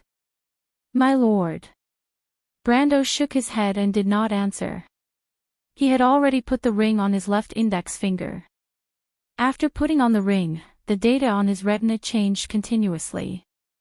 Strength Burst, White Raven Sword Art, and Frontal Breakthrough, all received a +1 level bonus. Soon, Strength Burst, 10+1, White Raven Sword Art, 5+1, and Frontal Breakthrough, 5+1. When Strength Burst reached level 10, Strength Burst would receive a Master's bonus. It would consume 3 times the stamina in the next action and receive 10% and 15-ounce bonus. The White Raven Sword style and Frontal Assault were enhanced by Specialist. Brando swung his sword to the left, and the wind pressure left his sword with a whoosh. However, the wind pressure did not form a complete crescent like before. Instead, it formed a giant net. As it moved forward, the giant net passed through the middle of the courtyard. The scaly blades reflected the light in the air and shone brightly as they tore through layers of vortexes. The two of them stared blankly at the tree that was riddled with holes and had only a bare trunk left. Shredded leaves fluttered and fell to the ground. "Damn it, it's an AoE attack," Brando cursed in his heart. Why didn't I know about this before? Does the Erewhon Palace still have this kind of skill? My lord, Falerne hugged her book and blinked her eyes. Is this the palace's sword art? It's just a coincidence, Brando replied. He sheathed his sword and saw two figures, one red and one white, rushing over. Scarlet and Metasha were resting in the room next door when they heard the wind pressure explosion created by Brando. They were startled when they saw Brando and Falerne standing in the corridor. They looked at each other and asked in unison, "What's wrong, my lord?" "It's nothing. I'm just practicing my swordsmanship," Brando replied. The red-haired girl frowned as she looked at the old tree in the courtyard. She liked the tree because it gave her an inexplicable sense of tranquility. Just like the leaf she wore on her head, it always gave her a sense of security. She opened her mouth but couldn't find a way to reprimand Brando. She could only give him a dissatisfied look. Brando looked at the red-haired girl, but he didn't see the dissatisfaction in her eyes. "All right, Scarlet. Let's go out for a walk." "Where?" The red-haired girl loosened her grip on her spear. "We'll go to Abby's first, then we'll leave the city." "Just us." "We'll probably need to bring Cornelius and the others as well," Brando replied. "What about me?" Metasha placed her hand on her chest and asked seriously, "Should I go with you, my lord?" "You stay in the city, Metasha." Brando looked at her and shook his head. The undead didn't go far after they retreated. "I need to leave some people in the city to prevent them from taking advantage of the situation. Although it's a waste to fight a war without a purpose, the situation on the battlefield is ever-changing. I need to be prepared. You and the Shire will stay in the city. The two of you should be enough to deal with the undead." The Silver Fairy Princess wasn't surprised. She nodded quietly and returned to her original position. Scarlet looked at her and thought of something, but she didn't say anything. She lowered her spear and walked to Brando's side. "So where are we going, my lord?" "The dungeon." "The dungeon?" The dungeon of Coldwood Castle was exactly what most people imagined it to be. It was dark, gloomy, and there was a rotten stench in the air. Occasionally, a rat would run across the uneven stone floor, often bigger than a cat. Abby's castle was built in the year of the Green, about 240 years ago. At that time, Erewhon still had to deal with threats from the borders, so the dungeon was built to imprison barbarians who were captured during the war. But today, it was mostly used to deal with those who couldn't pay the taxes. Poor people, poachers, and nobles who offended Grodin were all casually charged with a crime. Sometimes, even this step was skipped and thrown into the dungeon. This kind of dark days usually lasted for a few years in prison. Awin's criminal law was enacted during the kingdom's most difficult period, and the provisions for the lower classes had not been amended for centuries, so it was extremely harsh. In fact, there were many people who died of illness in the dungeon of Abby's castle. After a night of fighting, Brando ordered Amandina to release most of the peasants who couldn't pay the taxes. The usually crowded dungeon was unusually quiet at this moment. The sound of footsteps could be heard in the silent darkness, occasionally colliding with the iron chains that hung from the ceiling. Bosley's sharp senses caught the sound of the footsteps. "Someone's coming." The old man calmed his breathing. The footsteps were steady and strong, and they were moving at a steady pace. It didn't seem like the messy footsteps of the prison guards. Moreover, the guards in the dungeon seemed to have changed since last night. The footsteps of the newcomers were also different. They seemed more like soldiers who were trained in the battlefield, steady and capable, but there was a slight difference. His eyebrows twitched slightly. The footsteps were getting closer. Bosley had interacted with soldiers for half of his life, and he had an instinctive sense for people who were filled with killing intent. He heard the footsteps coming to a stop not too far away, and then a clattering sound could be heard in the darkness. It was the person opening the door. The door led to this area, and the old man knew that he was the only prisoner in this area. He couldn't help but think to himself, "Is the person looking for me?" His heart pounded violently. The iron chains fell to the ground with a clatter. Not long after, the first ray of light shone through the corner and into his cell. Bosley stared greedily at the ray of light. Tears flowed from his eyes, but he didn't move an inch. He couldn't remember how long it had been since he last saw light. He didn't even know the sun after he was captured. Did they change their lord? But there's no good person in the Diener family. He snorted lightly in his heart.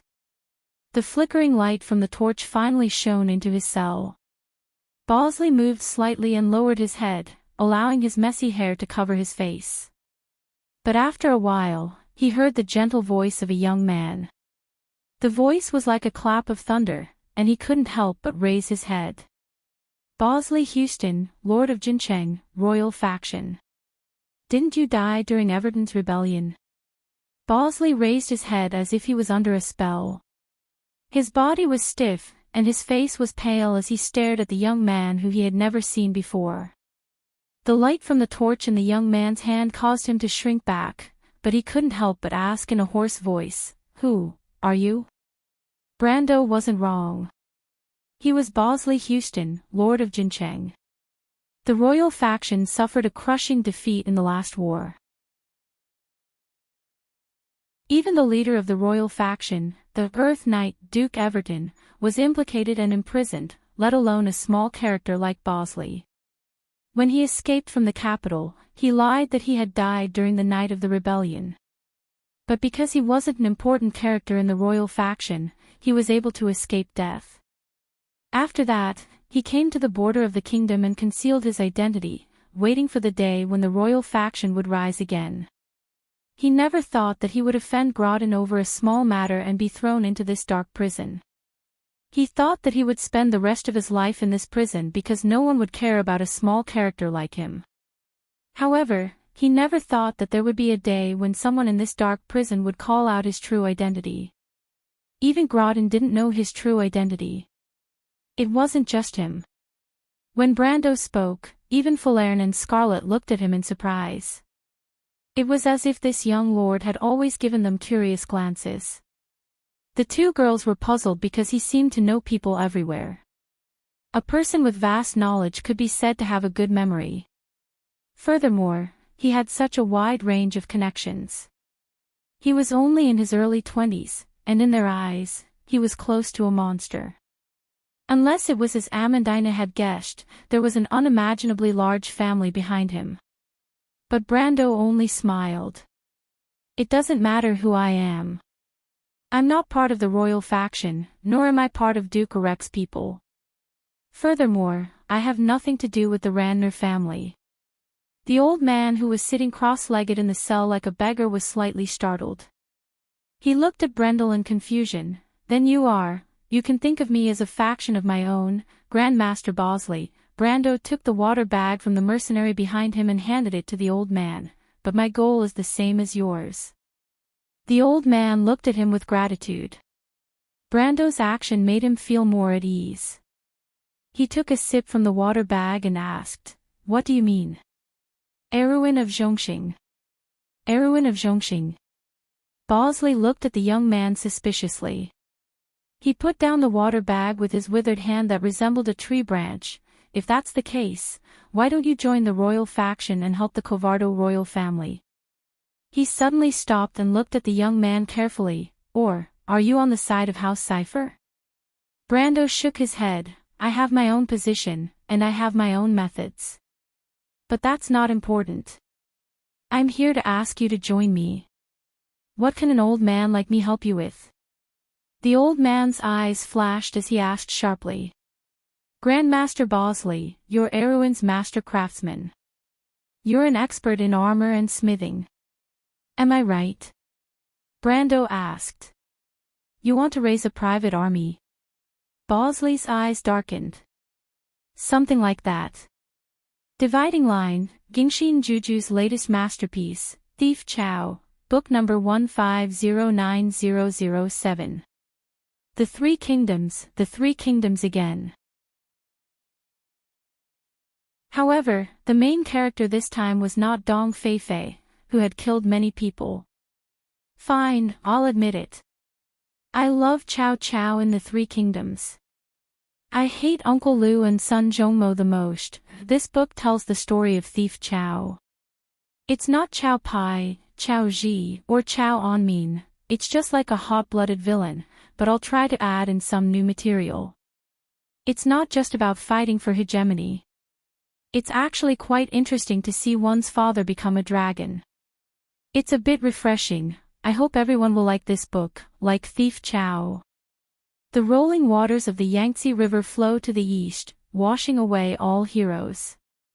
Right and wrong, success and failure vanish in a blink of an eye. The green hills are still there, and the sun is still setting. To be continued. If you want to know what will happen next, please go to www.chidian.com to read more chapters.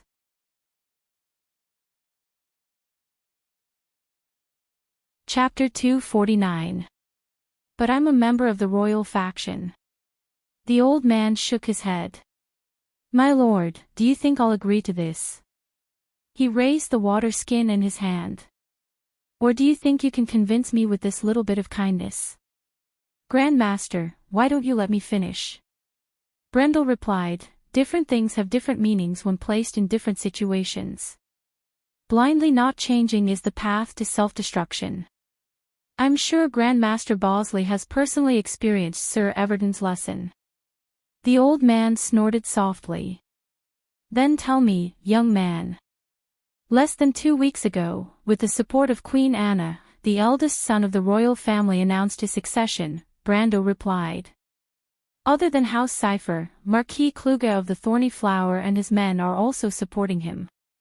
Even though Master Bosley has been imprisoned for more than 3 years, you should know who these people are, right?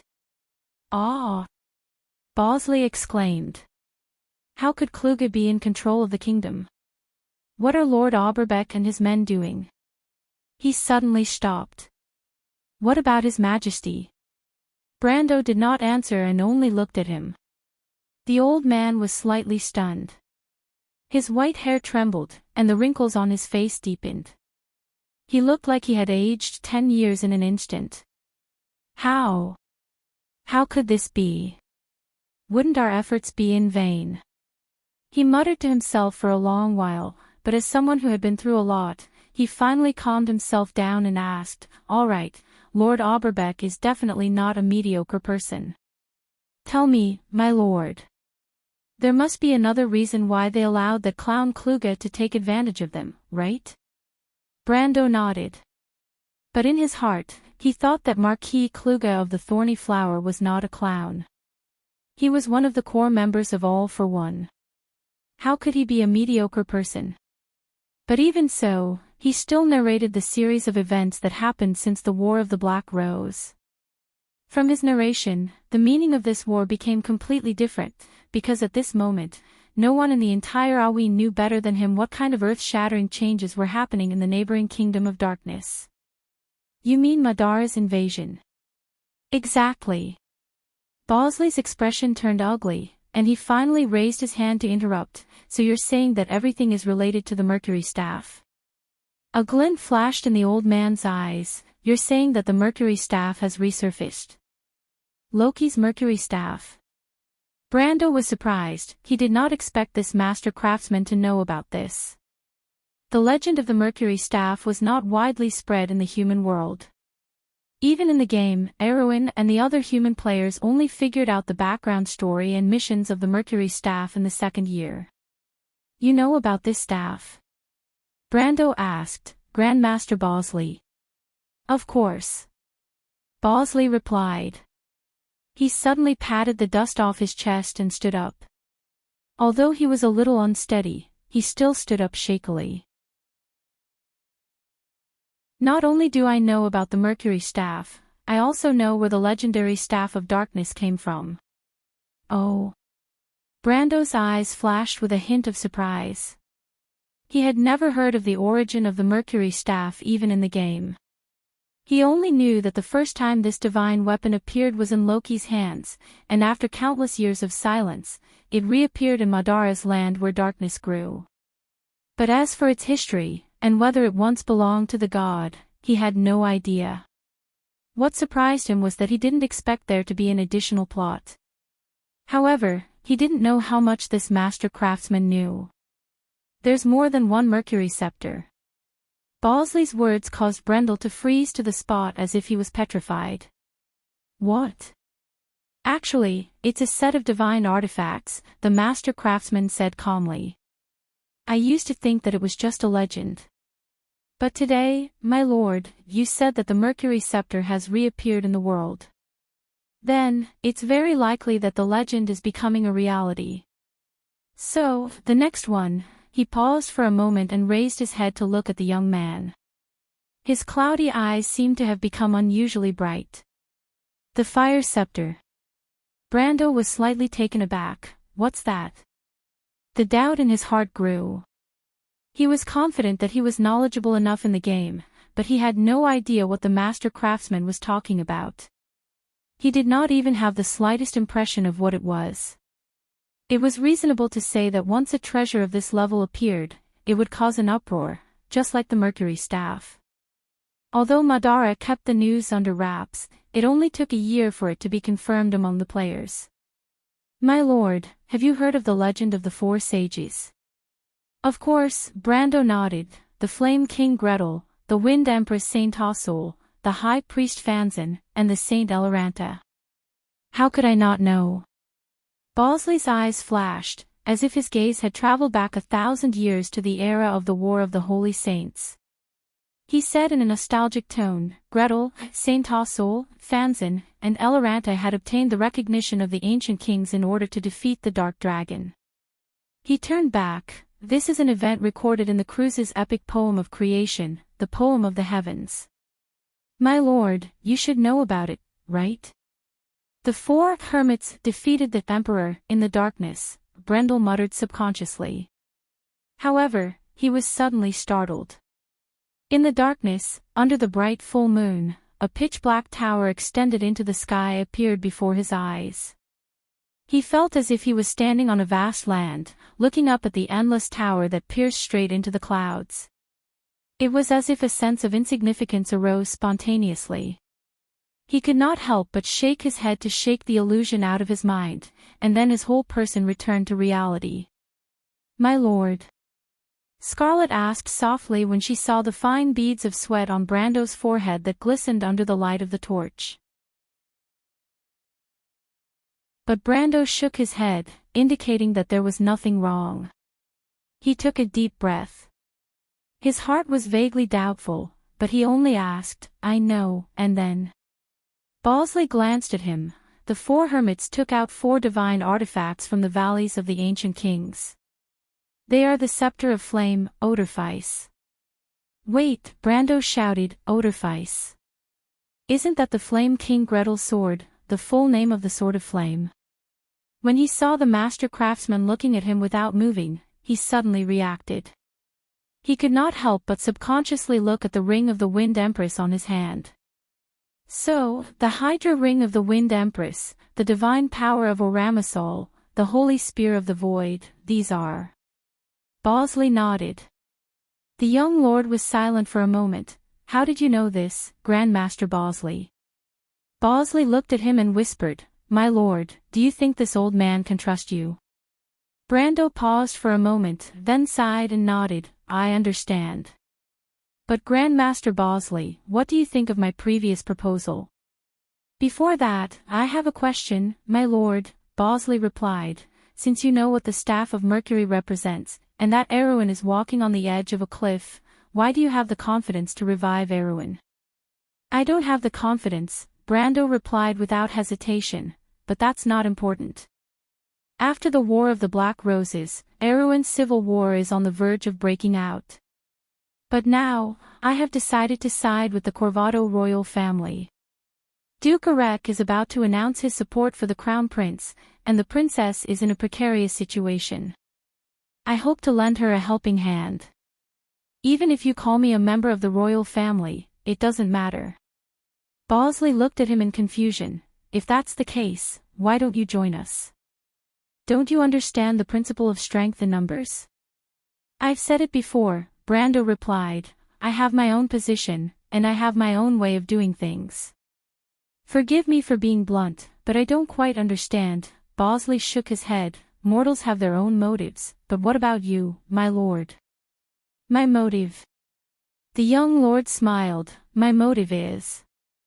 If I don't do anything, why would I come here? Bosley was taken aback. He didn't understand Brando's words, or perhaps he would never understand the meaning behind Brando's words. He carefully looked at the young man and slowly said, Even so, what do you want an old man with one foot in the grave like me to do for you, sir? If it can help the Corvado royal family, this old servant will go through fire and water without hesitation.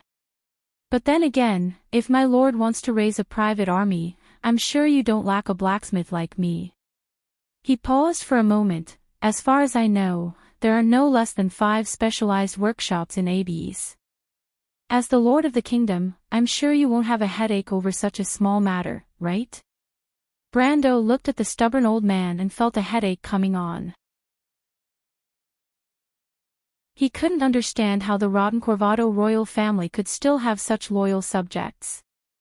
But he also understood that his foundation was still shallow. He could only say that he was on the princess's side, so he shook his head. Grand Master Bosley, normal armors aren't hard to obtain. But Erewhon's white lion armor. Only a royal blacksmith like you would know how to make it, am I right? White lion armor. Bosley looked at Brando in disbelief. Erewhon's light swordsman. You want to form a proper army? Brando nodded, but he suddenly frowned. He felt the philosopher's stone in his pocket vibrate again. To be continued. If you want to know what will happen next, please go to www.chidian.com to read more chapters. Support the author, support the original reading.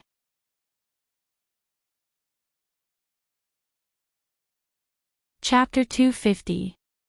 Terse looked up and saw that the forest in front of him was a mottled, dreamy green. 37 knights were lying on the ground around him. Their corpses lay quietly among the piles of dead leaves.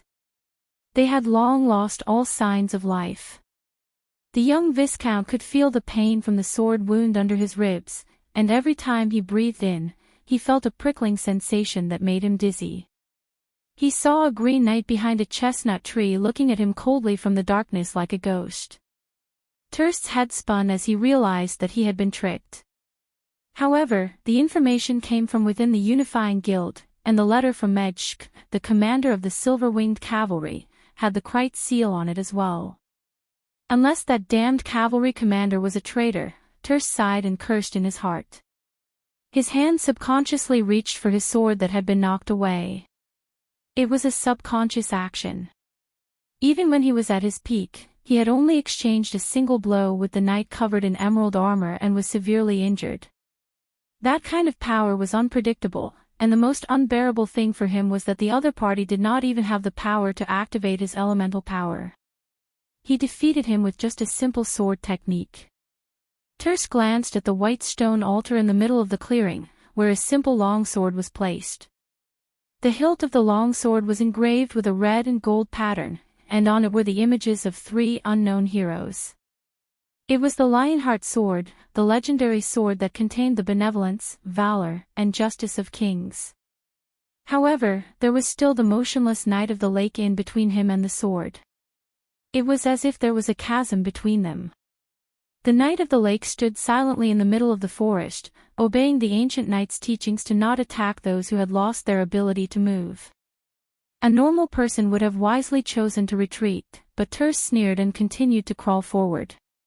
Even with the sword wounds on his thigh, abdomen, and ribs making it impossible for him to stand, the young Viscount was still able to move forward inch by inch with his 2 hands.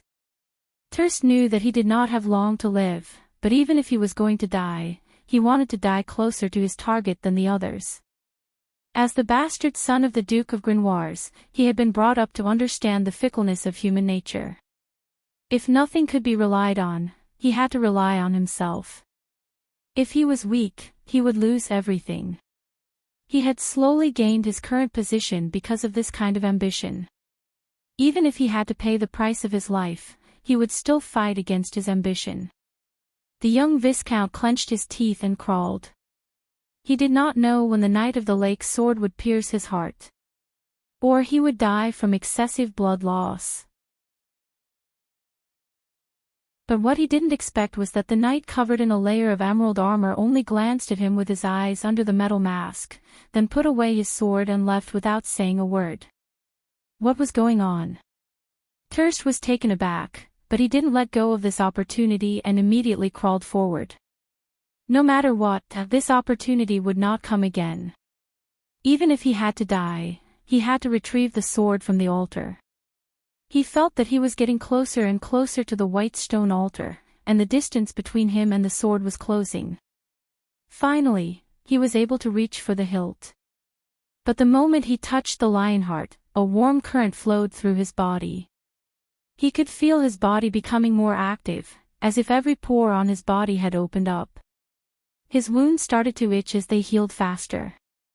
However, the young Viscount was slightly startled. He lowered his head and discovered that apart from the bloodstain on his chest, the wound under his ribs had already disappeared without a trace. A holy sword. Thirst took a deep breath and knelt down with great difficulty. He examined the sword in his hand carefully. But to his surprise, the Lionheart in his hand started to emit a faint light that healed the wounds on his body. But in the next moment, the light on the sword quickly faded. Then, it turned into stone. The young Viscount was so shocked that he almost threw the stone sword away. However, when he calmed himself down and carefully stroked the sword with his hand, he could no longer feel the ripples of mana. It was as if he was really holding an ice-cold stone in his hand. Other than its shape, it was no different from any other stone in the forest. What's going on? Thirst, who had just survived the ordeal, looked at the sword in bewilderment. From what he saw before, this should be the Lionheart sword, but why did it suddenly turn into stone? He held the sword with both hands and felt an inexplicable feeling in his heart. Even though it was just a piece of stone, there was a vague feeling that it was resisting him. It was as if the sword was in his hand, but it didn't feel like it was there. Thirst gripped the stone sword tightly and looked around. The forest behind the rock wasn't that big, and they had already searched every inch of it. There shouldn't be anything else here. From the looks of it, the sword in his hand shouldn't be a fake. However, why did it become like this? This wasn't something he could figure out in a short period of time. He only muttered to himself for a moment before deciding to take this thing out of here first. But before he left, he couldn't help but look back carefully. The Knight of the Lake was probably hiding in the shadows of the forest, staring at him coldly. Thirst sighed in relief when he saw that the knight didn't appear again. What an unlucky trip. Thirst couldn't help but shake his head. He didn't even look at the corpses on the ground. Instead, he hugged his sword and walked past the corpses of the knights as he staggered out of the forest. The humming sound of the sage slate finally stopped in Brando's hand. He had never seen the sage slate resonate for such a long time before. Everyone in the dungeon stared at the mysterious rune in Brendel's hand for a while. It was only when it stopped for a long time that they turned their attention back to Brendel. The prison fell silent, with only the sound of dripping water coming from a distance. This must be a bound sage slate, my lord. Even though Bosley was currently a prisoner and Brendel's temporary retainer, he stood in front of the young lord with a neither servile nor overbearing attitude. It was as if he wanted to show that he was only temporarily relying on the royal faction and that he could return to the royal faction in the future. But what surprised him was that Brando didn't seem to care about this. Bosley was surprised and puzzled. Compared to the uncertainty in his heart, he felt that it would be better if this young man locked him up again. However, freedom was hard to come by. Just the warmth of the torches made him want to breathe in more air, so he wouldn't say such words again. Brando looked at the old man and nodded. "You know him?" he asked. Brando didn't care about Bosley's attitude because he wasn't a noble. He had been a leader of a guild, but he had never been a lord. Even though he was in this position, he didn't have the self-awareness. It was just that he didn't notice it. However, his attitude was unanimously approved by his followers. Even Amandina had to admit that Brando's amiable attitude made the group feel more cohesive. Moreover, the young man always exuded a strong self-confidence that was enough to motivate others to follow him. Even the noble ladies couldn't help but think that perhaps this was the so-called unique charm. Brando's curious gaze landed on Bosley. The philosopher's slate was described in the Cruise's creation myth, Poem of the Blue, and the mountain people's ancient records, Howling Wind. The Myrna people and the witches believed that it was a fragment of a star that fell to the earth because it could connect with the threads of fate in the sky. In fact, the mortals knew a lot about the philosopher's slate for thousands of years. Xing Jian also used it for divination. The method was to connect the philosopher's slate with something, then she could accurately predict the direction of the thing related to it. The stone sage also used the same method to foresee the future. As long as the philosopher's slate was placed on the stone sage's body, the player would be able to obtain the answer in their heart. This was the legend of the people, and the players had personally confirmed that there was such a setting in the game. However, the master craftsman was able to see that the philosopher's slate was bound to him. This wasn't simple. Not everyone knew about runes, especially since the philosopher's slate was one of the oldest runes in the game. As a royal craftsman, it was understandable that he had heard about the legends of the divine artifacts, but it was strange that he was proficient in ancient runes. After all, even the craftsmen of Buga were not proficient in runes. Brando stopped and looked at Bosley, but he didn't rule out the possibility that the master craftsman was just guessing. He asked, "Indeed. But can you tell what the philosopher's slate points to?" Brando's question was a little difficult because even he didn't know what the philosopher's slate meant. At most, he guessed that it had something to do with the Lionheart. That is. Bosley suddenly stopped, and his face turned serious. Brando saw the master craftsman's hands trembling as he stared at the philosopher's slate. The sage, the emblem of a king, valor, justice, and mercy. How? He took a deep breath and couldn't help but look at the philosopher's slate again, but the more he looked, the more serious his expression became. In the end, he couldn't take it anymore and took a step back. He looked up at Brando in disbelief and asked tentatively, "The Lionheart sword?" Brando's expression soon became even more surprised than him. Scarlet exclaimed. Even though she didn't know what the sage slate was or what magical runes were, as a citizen of Erewhon, the most famous story she had heard since she was young was the story of King Eric and his Lionheart sword.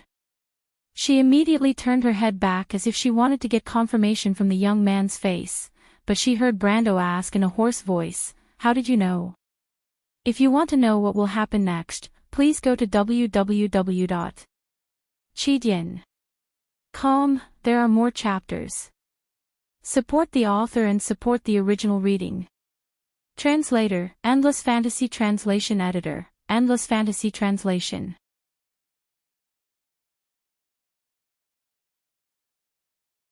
Chapter 251. The dungeon was so quiet that one could hear a pin drop. Falerne looked at the old man suspiciously while the others were speechless. "It really is the Lionheart." Bosley muttered to himself and took a step back. "How is this possible? How is this possible?" King Eric once said that if one day his descendants forgot his glory, the Lionheart would be lost as well. The royal faction gathered together to reclaim our lost glory, but why is the Lionheart linked to your fate, my lord? Grand Master Bosley. Brando put away the Philosopher's Stone and looked at the confused old man.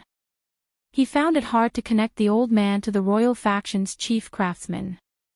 However, the information on the forums was never wrong. Even though the old man was a little strange, he had already shown the ability to surprise Brendel. Brando was surprised that the chief craftsman of Erewhon knew runes. You know something about the Lionheart, right? Bosley stopped and calmed down after hearing the question. He looked at the young lord and knew that he could not hide anything from him, but he was still in a difficult position. My lord, this is a secret. My family once swore an oath. Brando waved his hand impatiently. I can guess what you mean. I know that the Toots have always served the royal faction. However, King Eric of Erewhon swore an oath on the Lionheart. He said that anyone who betrayed his oath would be abandoned by the Lionheart. However, when the Lionheart returns to Erewhon, it will return with glory, no matter who it is or when it appears. Because of King Eric's oath, the Lionheart has always been closely linked to the fate of this kingdom. However, because the Lionheart has inherited King Eric's will, it can choose the one who brings the glory. He stopped and looked at the old man in front of him with his light brown eyes. The meaning in his gaze was clear. You are a member of the royal faction, but the royal faction's efforts are not only for the sake of the royal faction's power. If you want to reclaim your lost glory, you must walk the path of King Eric. Only when the flames of the past burn this dusty land can this ancient kingdom be reborn. Brando didn't say anything, but he gave Bosley a choice. There was one more thing that Brendel did not say, because from this moment on, he was already standing on the same path as the stubborn and brave princess. Although she did not succeed in the previous history, this time, he wanted to personally clear the thorns on her path, and Erewhon would obtain a true new life from the flames. It was as if history had split into two straight lines in front of him at this moment, one of which led to the burning palaces and cities in the flames. Kingdoms were overturned, the earth bore the burden of suffering, and the living beings suffered in the flames, never to see the light of day again. As for where the other path led to, he did not know. Perhaps there were difficulties lurking on that path, and the thorns were soaked in blood. But no matter what, at least there was a glimmer of hope in the deepest darkness. The old man lowered his head and hesitated for a moment, but in the end, he chose to compromise. He sighed and said, "You're right, my lord. No matter who has the sword, at least the ancient legends will not be wrong. I just didn't expect Erewhon's path to glory to return to this ancient kingdom by burning the earth. Perhaps we have fallen too far." He raised his head and looked into Brando's eyes. "My lord, you know that there are some families in Erewhon with a long history, but not all of them can be traced back to the era of King Eric. The Cipher dynasty and the Corvado dynasty both created and destroyed a group of noble lineages." He paused for a moment. "But there are some unknown small families that have been passed down from generation to generation since the ancient times." Master Craftsman's tone became a little proud. "The Tugos family is one of them. Although our family is not well known, our ancestors were the attendants of King Eric and were blacksmiths in the army. Generation after generation, our family served the royal family. The craftsmanship of the White Lion armor was indeed invented by us. Later on, our family supported the Corvado royal family until today." Brando nodded.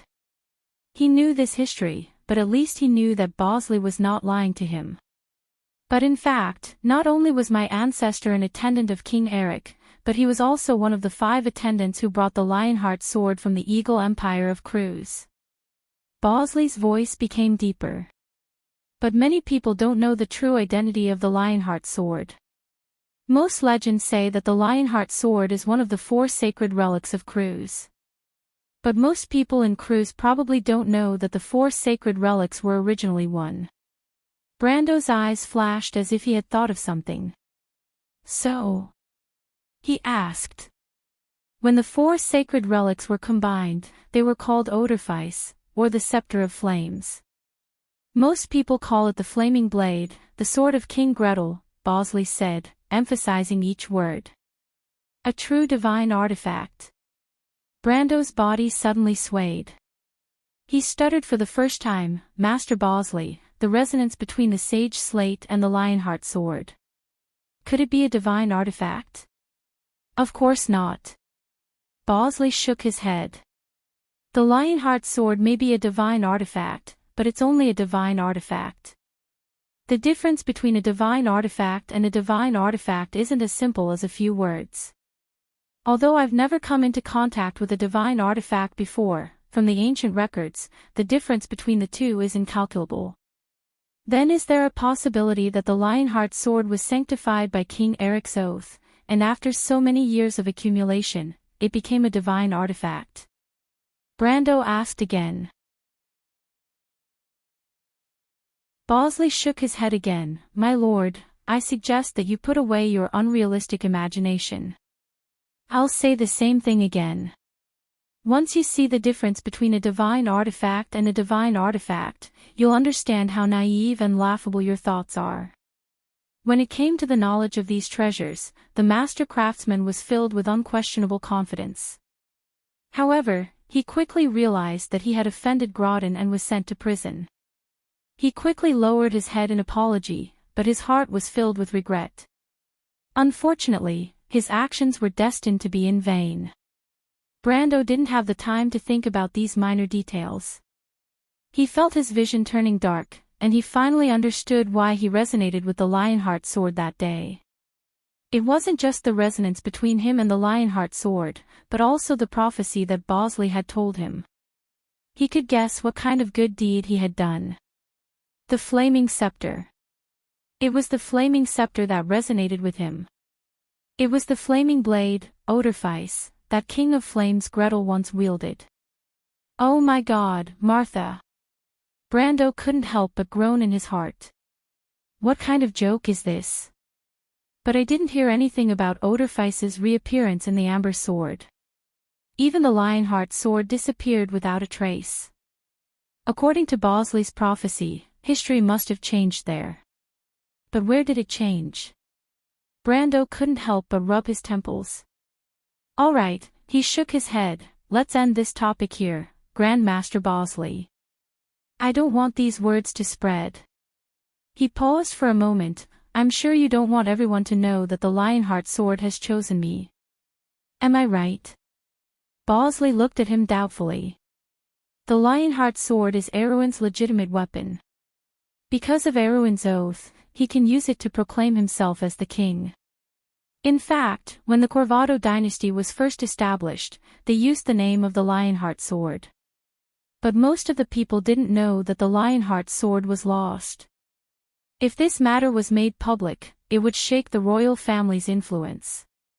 Bosley couldn't figure out why this young man would take the initiative to hide this fact. Could it be that he really supports the princess?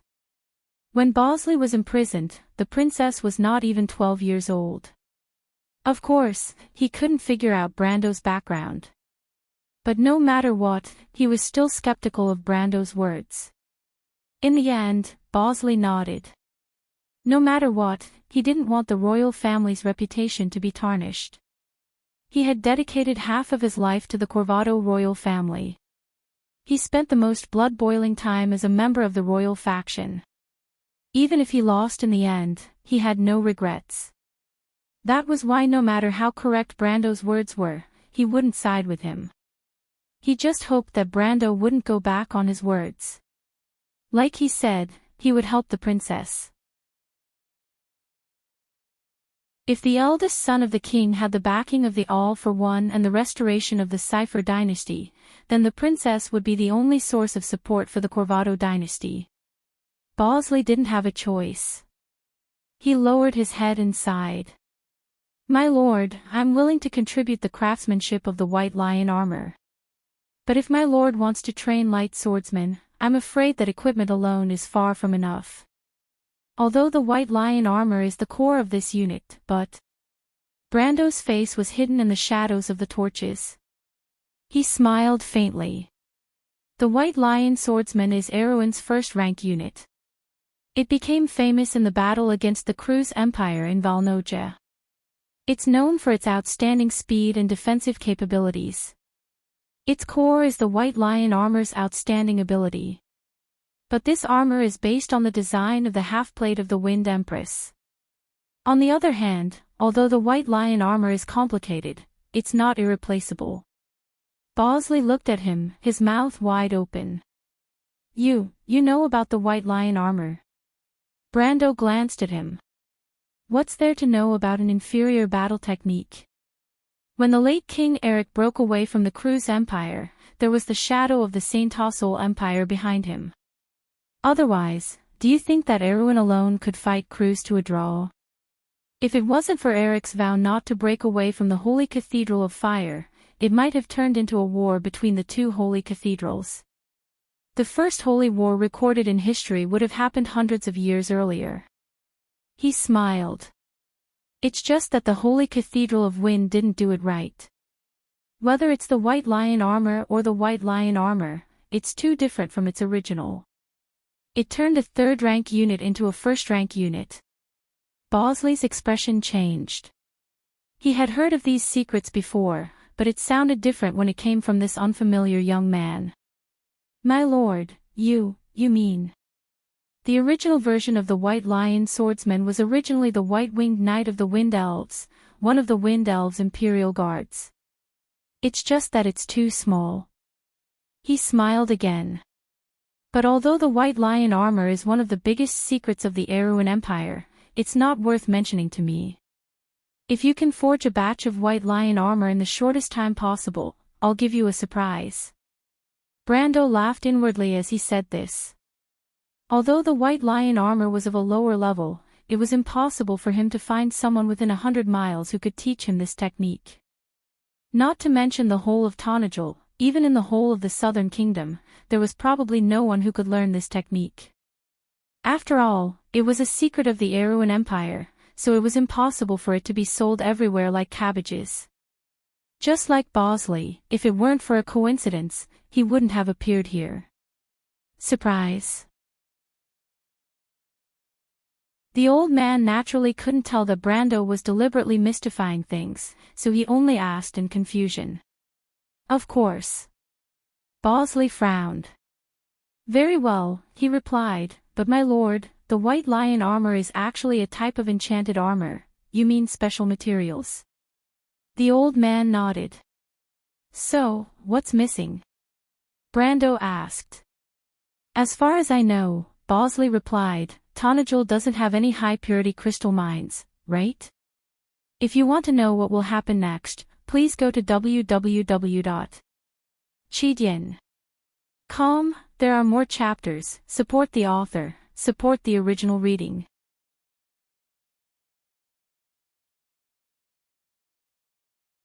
Chapter 252. Indeed, Bosley was right. Tonajol was not rich in crystal ores.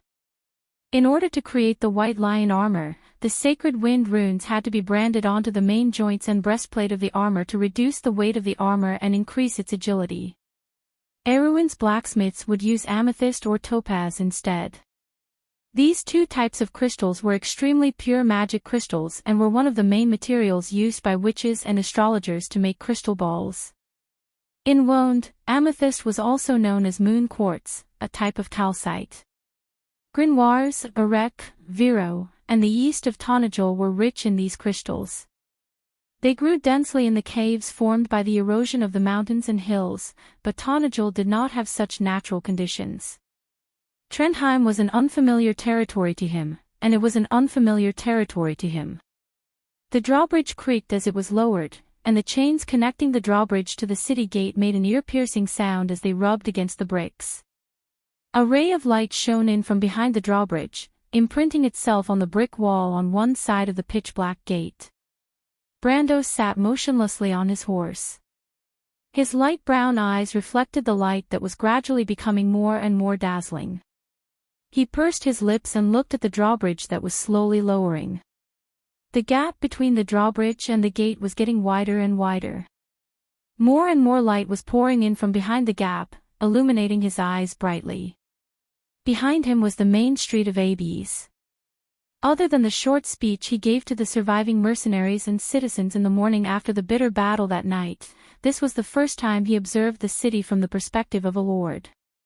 At least for the time being, this was his own city. Baron Abes' territory was located in the south of Tonajol. It was directly under Grodin's jurisdiction. There were only 4 major populated areas: Abes, the mining town of Shaflund, Gree Ferry, and Port Gree to the east. The population was estimated to be around 80,000. 30,000 of them lived in Castle Abes and the surrounding areas. Of course, there were many settlements like the Green Village that were not included in the statistics, but Brando guessed that the total population was less than 100,000. However, this was the most densely populated area in Tonajol. There were about 300,000 people living in Tonajol. Tonajol had a total of 170 knights' territories. Grodin's territory was not the only one. Most of the territories were occupied by his retainers. Brando knew that Saluf was nicknamed the Benevolent Knight. Saluf was a strict and inflexible knight compared to the tyrannical nobles here. Brando knew that the only reason Saluf was able to get along well with Grodin and was entrusted with such an important task was because Saluf had always been loyal to Grodin. Therefore, he would have to face the armies of these 2 lords first. These people were Count Randner's pathfinders, and only by teaching them a lesson would the Count, who was hiding behind the scenes, become more cautious. Therefore, their first goal was to make Grodin's retainers fear them in the upcoming battle. The door of the drawbridge creaked as it was lowered. After a flash of white light, Brando saw the blue sky. He raised his head and looked at the sky. From Abes Castle to the Parton Wilderness in the north, the Tonajol Plains between the Horn Gorge and Mount Greyhar shared the same beautiful weather. This was the best period of time for Randner before winter. The plains shone with a golden luster, but after the autumn harvest, the temperature would quickly drop. Thus, the nobles in the north were preparing for war. They wanted to attack before winter. If they delayed, the war would drag on until the next spring. Both Queen Anna and Gluck did not want to see such an outcome. Especially in the Yanalasa region, the Erewhon royal family's lion-dragon fleet was a huge threat behind Corvado. It could change the situation at any time. Cypher's Black Edge had already entered the Lodel River, and the only thing left was for both sides to persuade the merchants in Ampere Seal. If the Queen's top lobbyists succeeded in persuading the merchants, then thousands of Cypher's heavy infantry would cross the Lodel River and reach the border of Frauda, just like what happened in history. Similarly, the situation in Tonajol in the south had also become tense because of his appearance. The smell of war was like the sweetness of a harvest that floated in the wind, but there was also a faint smell of blood. Time moved methodically against a leaden-gray background. The 17th, the second day after the war. According to the communication standards of this era, the letter containing the news of the mercenaries' rebellion should have reached Lord Maxen in the north of Mintz Castle. The first batch of knights should be leaving the limestone castle to gather their forces, Brando thought silently. He could only control the area around Abes Castle, and the knight in the manor had already left with the news. After the initial preparations, Lord Maxen should be able to gather 2,000 or 3,000 soldiers. Although the iron ratio is less than 20%, it will still be a tough battle for the less than 1,000 mercenaries. Lord Maxen probably expects the mercenaries to defend Abes Castle to the death or escape into the forest. However, Brando's ideal location for the battle was the hills north of Gree Ferry. As for when the army would depart, it would depend on the news from the scouts. Before this, he had already sent a small group of mercenaries of Lopez to the latter's territory. At this moment, in Ferber barony, there was no one more suitable than the Druids to act as spies. Brando thought about all of this in silence. This battle was extremely important in everyone's mind. This was not only because Lord Maxen was about to send out his troops, but also because it was only a small test. Brando's real headache was the possibility of Count Randner closing in on him from behind the scenes. He estimated that he had about a month's time to arrange everything, repair the defenses, and tidy up the territory. Before that, it was more important to build up the mercenaries' confidence in him. Even though the mercenaries in the city were on the same boat as him for the time being, it was impossible for them to be so close to him in the long run. Unless they were confident that he could provide them with the necessary protection. Jutta, Cornelius, and Rabin were not to be trifled with. Brando knew that he would not be able to hold them back with just a beautiful hope. This battle would build up their confidence. In fact, Amandina also believed that this battle was not only for the sake of stabilizing this initial group. At the same time, it was also to announce Brando's legitimacy to the citizens of Abbey's castle. If this battle achieved its goal, Count Randner would slow down his pace. This way, the citizens would naturally lean towards them. What the citizens needed was not only a benevolent lord, but also a lord who could protect them. The drawbridge was already halfway down, and Brando could see the red tiles on the roofs of Abbey's castle in the distance. Tonagel was close to the western coast of the Dead Moon Inland Sea. The wind from the sea brought with it plenty of rain, so most of the houses had extremely sloped roofs. Other than the pointed arched windows in the attics, there was a channel to draw water from the eaves.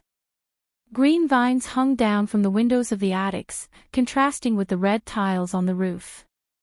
Light also poured into the tunnel, brightening it up. Other than his face, the light outlined half of Brendel's body from the darkness, and then drew out the graceful curves of the two beautiful girls behind him. Scarlet carried her long spear on her back and stood upright on her horse. Although her amber eyes deliberately maintained a sense of calmness like a guard, there was a trace of a young girl's anticipation and excitement hidden deep in her heart. After all, she was an independent girl who grew up with the Grey Wolves mercenaries in the mountains of the Southern Territory. Of course, she was not used to the dull atmosphere in the castle. As for Scarlet, most of her emotions were still indifferent. Brando paid attention to his two followers for a moment, then looked forward and calmed his mind. The drawbridge was slowly lowered in front of him, and the scenery on the other side became more and more visible. The streets were still being cleaned, but there were already people on the other side. Most of the shops and workshops were not open for business, but Brendel's sharp senses had already noticed the suspicious and vigilant gazes from the windows on him. The citizens of the castle had already noticed the commotion in Abbey's castle, and they were sizing up this new lord who was not so legitimate. Brando had already ordered Amandina to rewrite the tax policy, and not only did he exempt most of the taxes, but he also cut off the old accounts. Unfortunately, even though this method was tempting, most people were doubtful of how effective it was. Moreover, it was still a question whether he could stand up again. With a loud bang, dust flew everywhere, and the drawbridge was finally lowered. Brando smiled in his heart, but he did not care too much about the attitude of these people. Next, he saw Rabin, Jutta, and Cornelius waiting for him outside the castle, and Amandina was standing beside them. "My lord." The silver-haired middle-aged man, Cornelius, was the first to bow deeply when he saw Brendel. As someone who had fought side by side with Brendel before, he knew better than anyone what kind of capabilities this young lord had. Even though he was worried that Brando would not be able to face the Randner family head-on, or if he would use them as scapegoats, the more worried he was, the more respectful he was. Jutta pursed her lips slightly, but Brando's actions today made her eyes light up.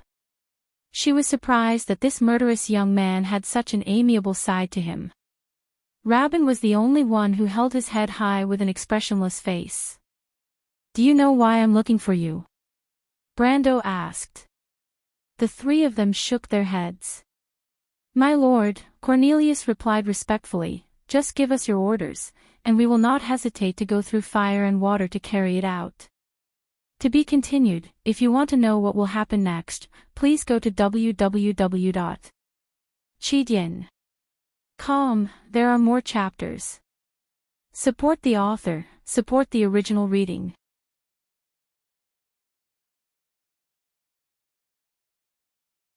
Chapter 253. When Cornelius lowered his head, the female mercenary commander flicked her fiery red hair and looked at him with dissatisfaction. "Don't drag us down with you." She wanted to say something, but she could not find the right words to criticize him. Even though she did not like what the silver-haired middle-aged man said, she had to admit that what he said was true. In fact, when they took that step that night, they already knew the outcome of today's battle. But Brendel was right. After offending one lord, how would they dare to offend another lord? They could only blame themselves for being too impulsive when they were suppressed by Grodin that afternoon, which gave Grodin an excuse to attack them. She could not help but snort softly, but she could not help but look at Cornelius. When they heard about the young lord's new tax policy earlier, these few people looked at each other a little. In Vaunt, the nobles didn't need to buy people's hearts at all. Besides, they also understood that it didn't make much sense to do so. If Brando could fight against Count Ranner, then the people would not dare to rebel against him even if he did not do anything. If he did not do anything, then everything would be in vain. However, if they were to collect more taxes, they would at least be able to gain more income in a short period of time. With money, the Lord would be able to raise more private soldiers. Does he not understand this? She could not help but think. But of course, Brando understood. In fact, the young man was quite familiar with how the territories operated in the Amber Sword. Capital, resources, and construction formed a triangle. The capital came from trade, taxes, and the income from the mines, while resources and population were the core of development. Tonagel was rich in wood and silver. Baron Abes alone had 9 lumber mills and a silver mine. There were also 2 quarries, manors, and workshops. But in reality, other than silver, most of the people in Erewhon were poor. If not for Schaflund's silver mine, Baron Abes would be no different from a beggar in the eyes of the nobles. But this was what Brando despised about Grodin. Even so, he was unwilling to change. Under his management, Tonagel's production was still stuck at Erewhon's level half a century ago. The large city of Abes did not have more than 20 blacksmiths, and this was taking into account the number of apprentices.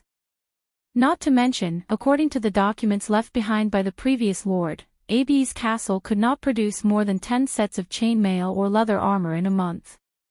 One had to know that Owain's magic and technology were not even worth mentioning when compared to those empires that stood at the pinnacle of the continent. Even Trondheim was considered to be inferior in this kingdom, so one could imagine how barren this territory was located at the southern border of the Ranner region. Just like what Sir Samper of the Lanton Island Geographical Society mentioned, the only thing worth mentioning in the south of the kingdom was silver. But it was impossible for all of it to fall into Grodin's hands. Apart from Count Ranner, the royal family and the Holy Cathedral also had to divide a portion equally. In the end, only a small portion would fall into the hands of the poor Baron Abes. But Brando knew that if he acted fast enough, he would be able to fully control Schaflund's silver mine in 2 to 3 months. He could not imagine how much money that was. Even in the game, he had never been a lord, let alone manage a mine. Those were already monopolized by the large guilds. In front of the real, professional behemoths, even RMB warriors and face fighters would tremble in fear. Brando guessed that 10 to 20 million Tor coins would not be a problem. With this amount of money, Baron Abes' territory, which did not exceed 270,000 Tor coins a year, would not be a problem for him at all. He asked Amandina to reformulate the tax policy. In principle, it was to buy the people's support by exempting them from taxes, but the real consideration was far more than that. Even though he was already opposing the nobles, he had more reasons to win the support of the common people. But compared to that, he was more concerned about the long-term benefits. What he needed was not only the support of the people, but also the population. Lighter taxes were beneficial to the rapid growth of the population, and he needed more people to open up the barren lands. This was a long-term benefit. Not to mention Jutta and the others, even Groton might not have the patience to achieve all of this. In any case, silver was enough for him. Brando lowered his head and looked at Cornelius, who was bowing respectfully in front of him. We're going to patrol the territory. Bring your men with you. Falerne blinked in confusion when she heard this. She knew that Brando was about to face a battle that he had to win. But even at this time, Brendel seemed to want to bring his mercenaries to take back the lumber mills. There was an entire tribe of subterranean dwellers there, and as residents of the lowest level of the Georgian underworld, the average strength of the subterranean dwellers was at least iron-ranked. Even if Brando was confident in winning, how could he avoid casualties? Were the lumber mills that important? Patrol the territory. Both Falerne and Cornelius were surprised. Baron Abes has 4 lumber mills and 2 quarries, Brando replied. Today, our mission is to make them our assets. Jutta was surprised. My lord, she immediately raised her head. We know about the lumber mills, but they are already occupied by the subterranean dwellers. You're not asking us to take them back, are you? Brando did not reply and only looked at the few of them. On the other hand, Jana and Cornelius had ugly expressions. They had stayed in the forest for quite some time, and they were familiar with the subterranean dwellers. They liked to fight at night, and they were strong. If they really fought, who knew how many of their brothers would die? They had already paid a heavy price in the battle that just ended, and there was a possibility that there would be another difficult battle soon. But at this critical moment, Brando wanted them to participate in a battle that did not seem to be necessary, and they could not accept it. My lord. Cornelius raised his head with difficulty. The subterranean dwellers. They come from the underworld, and their individual strength is comparable to our elites. If we really fight, I'm afraid that we will be at a disadvantage. He licked his lips. Of course, this is not a problem, but...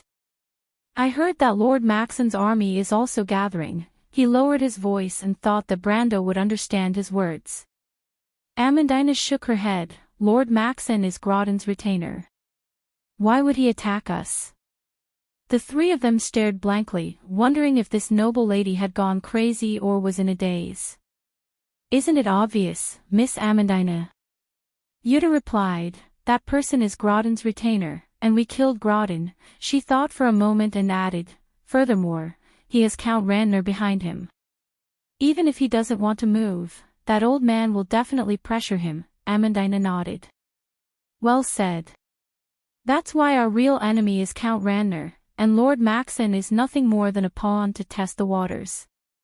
But do you think that with our current strength, we are a match for the Count? Amandina said expressionlessly.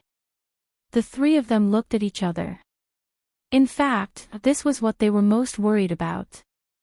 Amandina purposely ignored the news about the druid and the princess, which made them even more confused. The 3 mercenary leaders could not help but look at Brando. It was not impossible for Brando to hand them over as scapegoats. Brando looked at Amandina.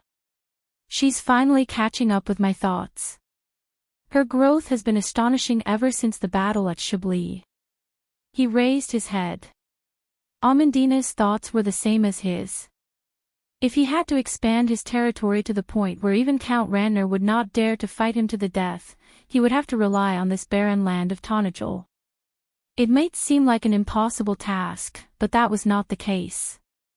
He knew that he had Valha, the druid, and many other variables behind him, not to mention that Amandina had the power of magicite. But the prerequisite for this was not only time, but also resources. No matter what, he had to restore the operations of his territory, especially the 4 sawmills and 2 quarries around Castle Abes. He had to get them back into production as soon as possible. The reconstruction of the city walls, the training of the militia, the magicite workshop, and the various workshops all required resources. Once the Roman plan was implemented, Brando had to get these things up and running before he could establish his own merchant guild. That was why he had to end the war with Lord Maxon before the autumn harvest. Once this territory was on the right track, there were too many things he could do. Time was of the essence. Miss Amandina is my aide. Her words represent my words. Brando replied. Amandina's expression softened. My family can guarantee my safety in this war, but it's different for you. I'm not someone who gives up on my subordinates, but everything has its limits.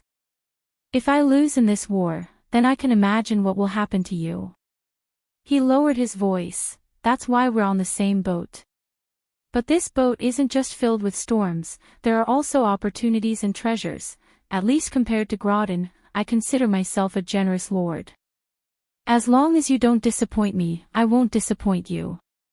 Seeing that Cornelius was still in a daze, he added another sentence. As for the subterranean dwellers, Brando paused for a moment. You should know that the Black Tower of Karsuk fought with the subterranean dwellers for resources in the underworld for 10 years. Rabin raised his head in surprise. My lord, you have a plan. I've always had a plan. Brando replied casually, then added another sentence in his mind, but it has nothing to do with the Black Tower's wizards. To be continued. If you want to know what will happen next, please go to www.chidien.com to read more chapters. Support the author, support the original reading.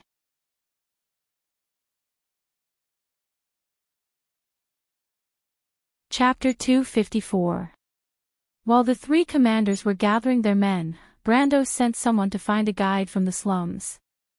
When the ragged man was found from the shack in the south of Ferber, he was worried that working for this unfamiliar lord would bring him trouble. Before he came, he had already inquired about what happened in the inner city. The commotion that night was huge, and even if Amandina wanted to hide it, it would be impossible. But he could not resist the temptation of money and his woman's persuasion, and after some hesitation, he agreed to join the group.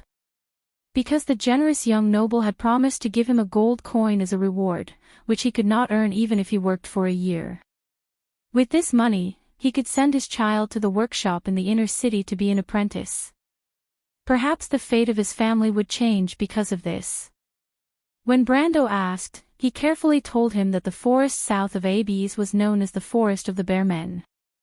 It was not that there were level 65 monsters in the forest that made Brando's scalp tingle, but there were many wild bears in the forest. There were 4 sawmills in the forest, and 3 of them were occupied by the subterranean dwellers. The last sawmill was destroyed and abandoned by the workers.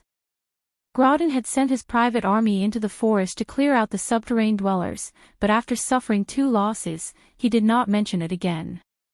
Brando nodded after listening to the story. It was as he expected.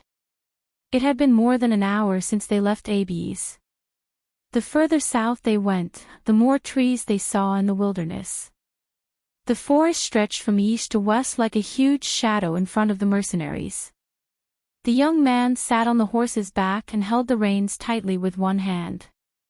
He watched the mercenaries in front of him draw a loose line and enter the forest with black pine trees and red pine trees.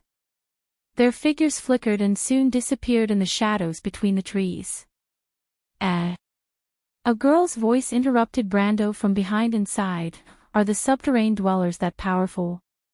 Brando raised his eyebrows subconsciously. He did not know how the Roman appeared, but the merchant girl had appeared uninvited not long after they left the city. Speaking of which, wasn't she counting the resources and checking the accounts left behind by the previous lords? The corner of his mouth twitched. So, who told her that she was going to find the subterranean dwellers? It's true, my lady, the man hurriedly said. I heard from the guards in the city that they look like rats. Even though they don't have eyes, they can distinguish directions by smell and sound. They are also very strong and fast. Normal people are not their opponents. Even the baron's subordinates need 2 or 3 people to deal with one subterranean dweller. The Roman tapped her chin with her white finger and raised her head to imagine the subterranean dwellers in her mind. Then, don't they have an advantage at night? She muttered to herself. That's right. Amandina looked at Romain with a troubled expression. She was a little embarrassed to tell Brendel that she was actually tricked by the merchant girl into telling her what they were doing with just a few words. She still did not know if the fiancé of the Lord was lucky or if she had been plotting against her from the beginning. But no matter which it was, she could not accept it, not only at night, but even in the forest where visibility is not high. They have a far greater advantage than us humans. Unless we have an iron-ranked soldier, it is difficult to detect them in advance. She turned to Brando and said, "My lord, we have already entered the forest. Should we send out scouts?" Brando shook his head. He knew very well that the subterranean dwellers had 15 points of strength and 10 points of dexterity. Their strength and dexterity were above average iron-ranked, and normal iron-ranked mercenaries were no match for them. In order to maintain the defense of Abes, I only brought about 4 groups of mercenaries with me this time. I do not intend to divide them further. The young man stared at the forest and replied, "Besides, who do you think is more familiar with this forest than the subterranean dwellers?" When Brando spoke, he unconsciously used the habit of the amber sword. In the game, there were 80 players in a group, so he actually wanted to say 300 people. Amandina did not notice his slip of the tongue. Instead, she was shocked. "Of course it's the subterranean dwellers." Amandina was stunned. "My lord, you mean we don't need scouts?" But she had never heard of a battle where one side completely gave up on scouting the battlefield. Amandina's dark eyes flashed. "Magic?" she asked tentatively. "Something like that." Brando looked around, and with a slight movement of his mind, the wind spirit spiders crawled out from the ground one by one. The mercenaries were shocked when they saw the green spiders surrounded by whirlwinds suddenly appearing around them. But they had already seen these little creatures when they fought against Madara's undead army, and knew that they were under the command of the young lord in the middle of them. Thus, they could be considered as allies. After a short commotion, the crowd quickly calmed down, but they still looked at the center of the group with reverence. In this era of Erewhon, having a gold-ranked wizard under a noble was definitely a symbol of status. Even Duke Arek and Duke Karsuk, who ruled over a region, only had 2 or 3 gold-ranked wizards as their aides.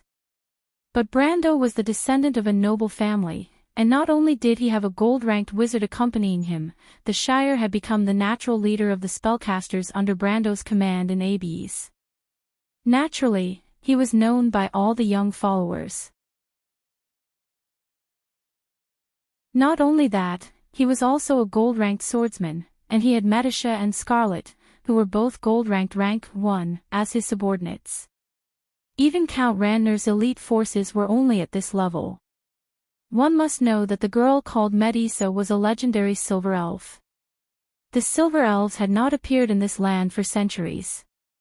Their sudden appearance in the eyes of the people could only imagine the shock it caused.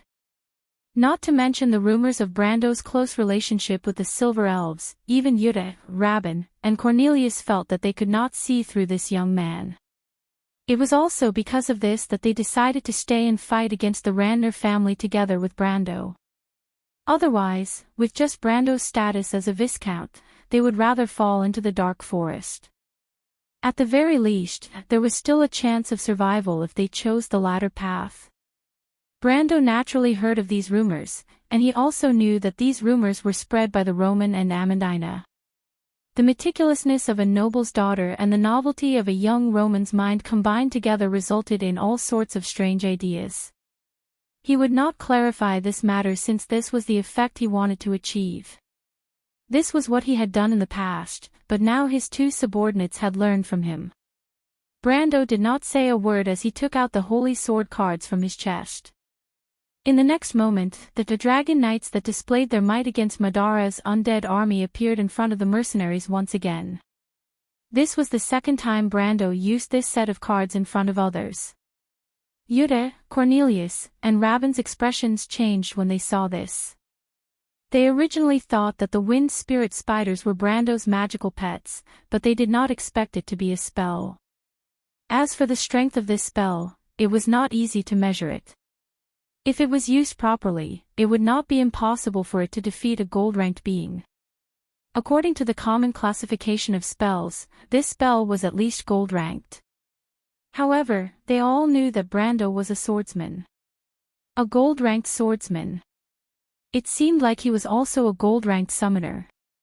This was a little inconceivable. Brando waved his hand and gave an order in his mind: surround the forest as far as possible and kill all non-human creatures. The subterranean dwellers must have sentries around the forest, and he had to remove them. Although he did not expect the subterranean dwellers to not realize that the human army had entered the forest, he had to at least buy some time. Then, he raised his head and silently watched the wind spirit spiders spread out their whirlwinds and flew into the sky one by one, leaving streaks of green light behind them as they flew towards the forest. He then turned around and saw the Nightsong tiger looking away from the forest. "My lord, how do you plan to fight this battle?" The Nightsong tiger turned around and asked, "If the information is correct, there are thousands of subterranean dwellers in the forest. Their numbers are several times that of ours, and their individual strength is much higher than ours. To be honest, I don't know how to fight this battle." "Don't be afraid before the battle," Scarlet replied from behind, "Captain Nightsong." "Captain." The Nightsong tiger was stunned for a moment before he reacted. He chuckled and looked at Brando. "Miss Scarlet, are you sure you want to join us?" The red-haired girl nodded nonchalantly and looked at Brando. "I've thought about it, but I don't have anywhere else to go." "I'm sorry." "It's fine." Scarlet smiled nonchalantly. "Let's listen to what my lord has in mind. I'm also curious about how we should fight this battle. Back when Captain Makarov was leading the Grey Wolves mercenaries, we were only able to defeat an enemy twice our size, but that was just a bunch of bandits. It's a completely different situation now." "That's right," the Roman said as she rocked back and forth on her horse, making the others worry that she would fall off at any moment. Brando, you said that the subterranean dwellers have a keen sense of smell and hearing. If we fight at night, it will be disadvantageous for us. If that's the case, we'll have to end this quickly." When she said that, the other three mercenary captains raised their attention and moved closer to the circle. Brando smiled when he noticed this. Even though he had never rejected an outsider from joining his circle, the three captains were still wary of this young noble. In fact, it was precisely because of this that Brando had never thought of reorganizing his mercenaries. Even though it was imperative, if he acted too rashly, the other party might misunderstand and rebel. That was why he chose not to mention it and waited for the other party to come to him on their own accord. This battle with the subterranean dwellers was one of the opportunities. End this quickly. It's not that simple. Cornelius shook his head and looked at Brando's expression. "Even though I've never fought with the subterranean dwellers before, I can tell that they aren't just a bunch of bandits if they can defeat Grodin. Although our mercenaries are better than Grodin's private soldiers, there's a limit to their strength. Moreover, the scale of our troops this time is far smaller than the one Lord Grodin used to deal with the subterranean dwellers." "Then what should we do?" The Roman blinked his large eyes and asked curiously.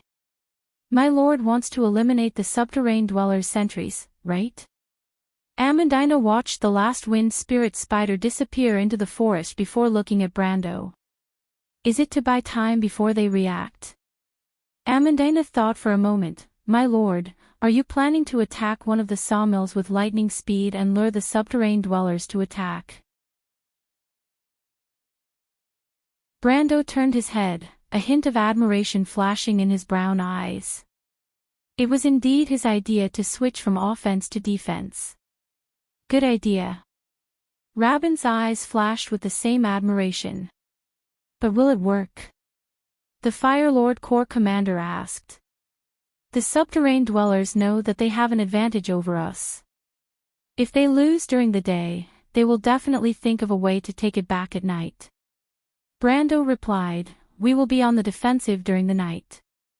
They have the advantage of time, and we have the advantage of location. The rest will depend on the morale, fighting strength, and the ability of the commanders." He was full of confidence when he said this, but he knew that he did not have any talent in tactics. In fact, this method was used by Cruz's players in the Amber Sword during the battle between Cruz and Georgandy Ridge. Even though he did not have any experience with the subterranean dwellers, he knew this trick. But what if they don't attack? Scarlet asked with a puzzled expression. Isn't that perfect? The Nightsong Tiger smiled. Then we will attack during the day. But he turned his head. But there's still a problem with the number of troops and fighting strength, my lord. Brando nodded and ordered the guide to lead the mercenaries to bypass the abandoned sawmill and directly set off for the nearest sawmill occupied by the subterranean dwellers. At the same time, he raised his head and looked at the sun that was slowly sliding to the west. He replied, "This is indeed a problem, but I already have a plan. P.S. Something has happened recently, which has greatly affected my mood. I'm sorry that I haven't updated well these few days."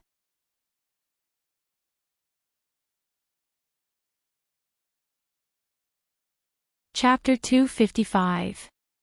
It had been almost an hour since they entered the forest. The sound of arrows being fired could be heard from the forest. The mercenaries cheered and swarmed forward to drag the bodies out of the bushes. They were large, pale yellow creatures with tumors all over their bodies.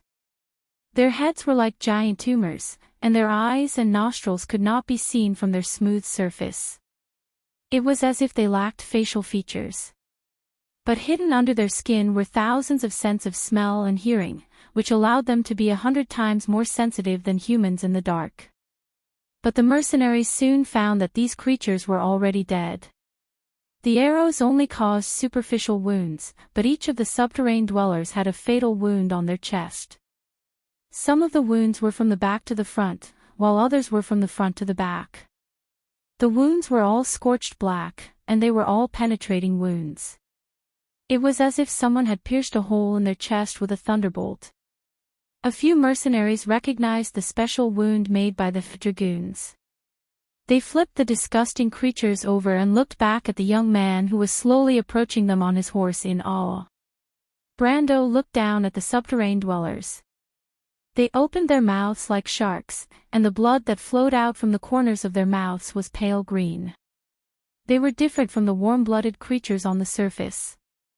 These creatures were actually a type of lizard. If possible, Brando would have preferred to encircle these subterranean dwellers during the winter. According to convention, they would shrink their range of activity during the cold season. But unfortunately, time did not allow him to do so. Besides, the weather was getting colder. It was not the best, but at least it was not the worst situation. Under his signal, the mercenaries poked at the dead subterranean dwellers, allowing him to see the monsters' stiff claws that were gripping their spears. "They are the lower class of the subterranean dwellers," the Nightsong Tiger said as he looked at the corpses. "It seems that they left their elites in the inner circle. The further we go in, the greater the resistance we will encounter." Brando nodded, but he did not say that it was actually good news. The monster's level would gradually increase from the outside to the inside. In the past, this was a relatively natural distribution of monsters in the Amber Sword, just like most traditional games.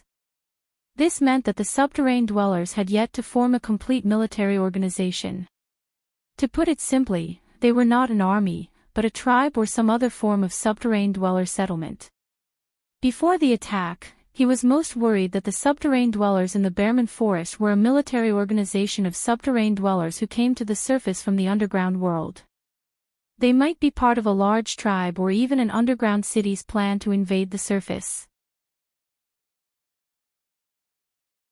This was not uncommon in Wonde. Sometimes, the residents of the underground world would also spy on the resources of the surface world. Although the resources underground were much more abundant, the survival of the fittest was even more cruel.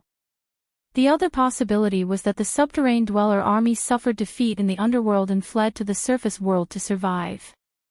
But either way, it was much easier to deal with them than a loose tribe. It was a normal monster area. Brando made up his mind about the subterranean dwellers in the forest. The corpses they found so far were the low-level subterranean dwellers who acted as scouts in the outermost periphery.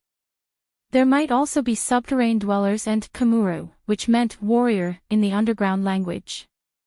The players called them elite subterranean dwellers, which were NCOs and had the strength of a peak iron rank. It could be said that other than the priests, they were the strongest fighting force of the subterranean dwellers. But for him, they were nothing to be afraid of. The mercenaries quickly sifted through the area like a net and found a total of more than 20 corpses, which was consistent with Brando's experience. These corpses showed that most of the subterranean dwellers did not have time to react when they were attacked. Under the attack of a silver rank, their lives were burned out in a very short time. The wind spirit spiders came from the wind elemental plane, Storm's End. Although their strength was not as strong as iron, their ability to control the flow of air was unparalleled. For the subterranean dwellers who relied on their sense of smell and hearing to distinguish danger, they were no doubt natural opponents. As the eyes were removed one by one, Brando and his 3 commanders, Yuta, Rabin, and Cornelius, led hundreds of mercenaries into the forest. Hundreds of warriors carefully moved through the forest in the silent afternoon. They stepped on the bright green ferns and made a rustling sound. Some of them even accidentally stepped on dead branches and broke them. But fortunately, when the soldiers raised their heads nervously, they only saw some unknown birds flapping their wings and flying up from the forest. But compared to the warriors and swordsmen, the magicians who were protected by the crowd were even more unbelievable. According to the usual practice, they would be the first target of the sneak attacks. Everyone knew the importance of a magician on the battlefield. However, for these spellcasters who were at most official adepts, and most of them were still apprentices, their ability to defend themselves was completely out of proportion to their value on the battlefield. It was as if they themselves understood that they were one of the favorite targets of scouts. Another target was the commanders in the army, but it was not as easy to kill them as low-grade magicians. Therefore, these mercenaries and magicians were used to being ambushed. Ambushes, sneak attacks, and arrows were a common occurrence in the forest. Almost every one of them had been injured at least once. They had also seen many of their companions die in front of them because of such ambushes.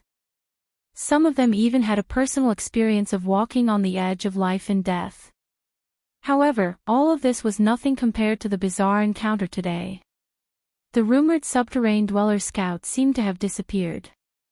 Looking at the afternoon sun shining through the gaps between the leaves in the silent forest, the mages even wondered if this was a public holiday or some other kind of activity.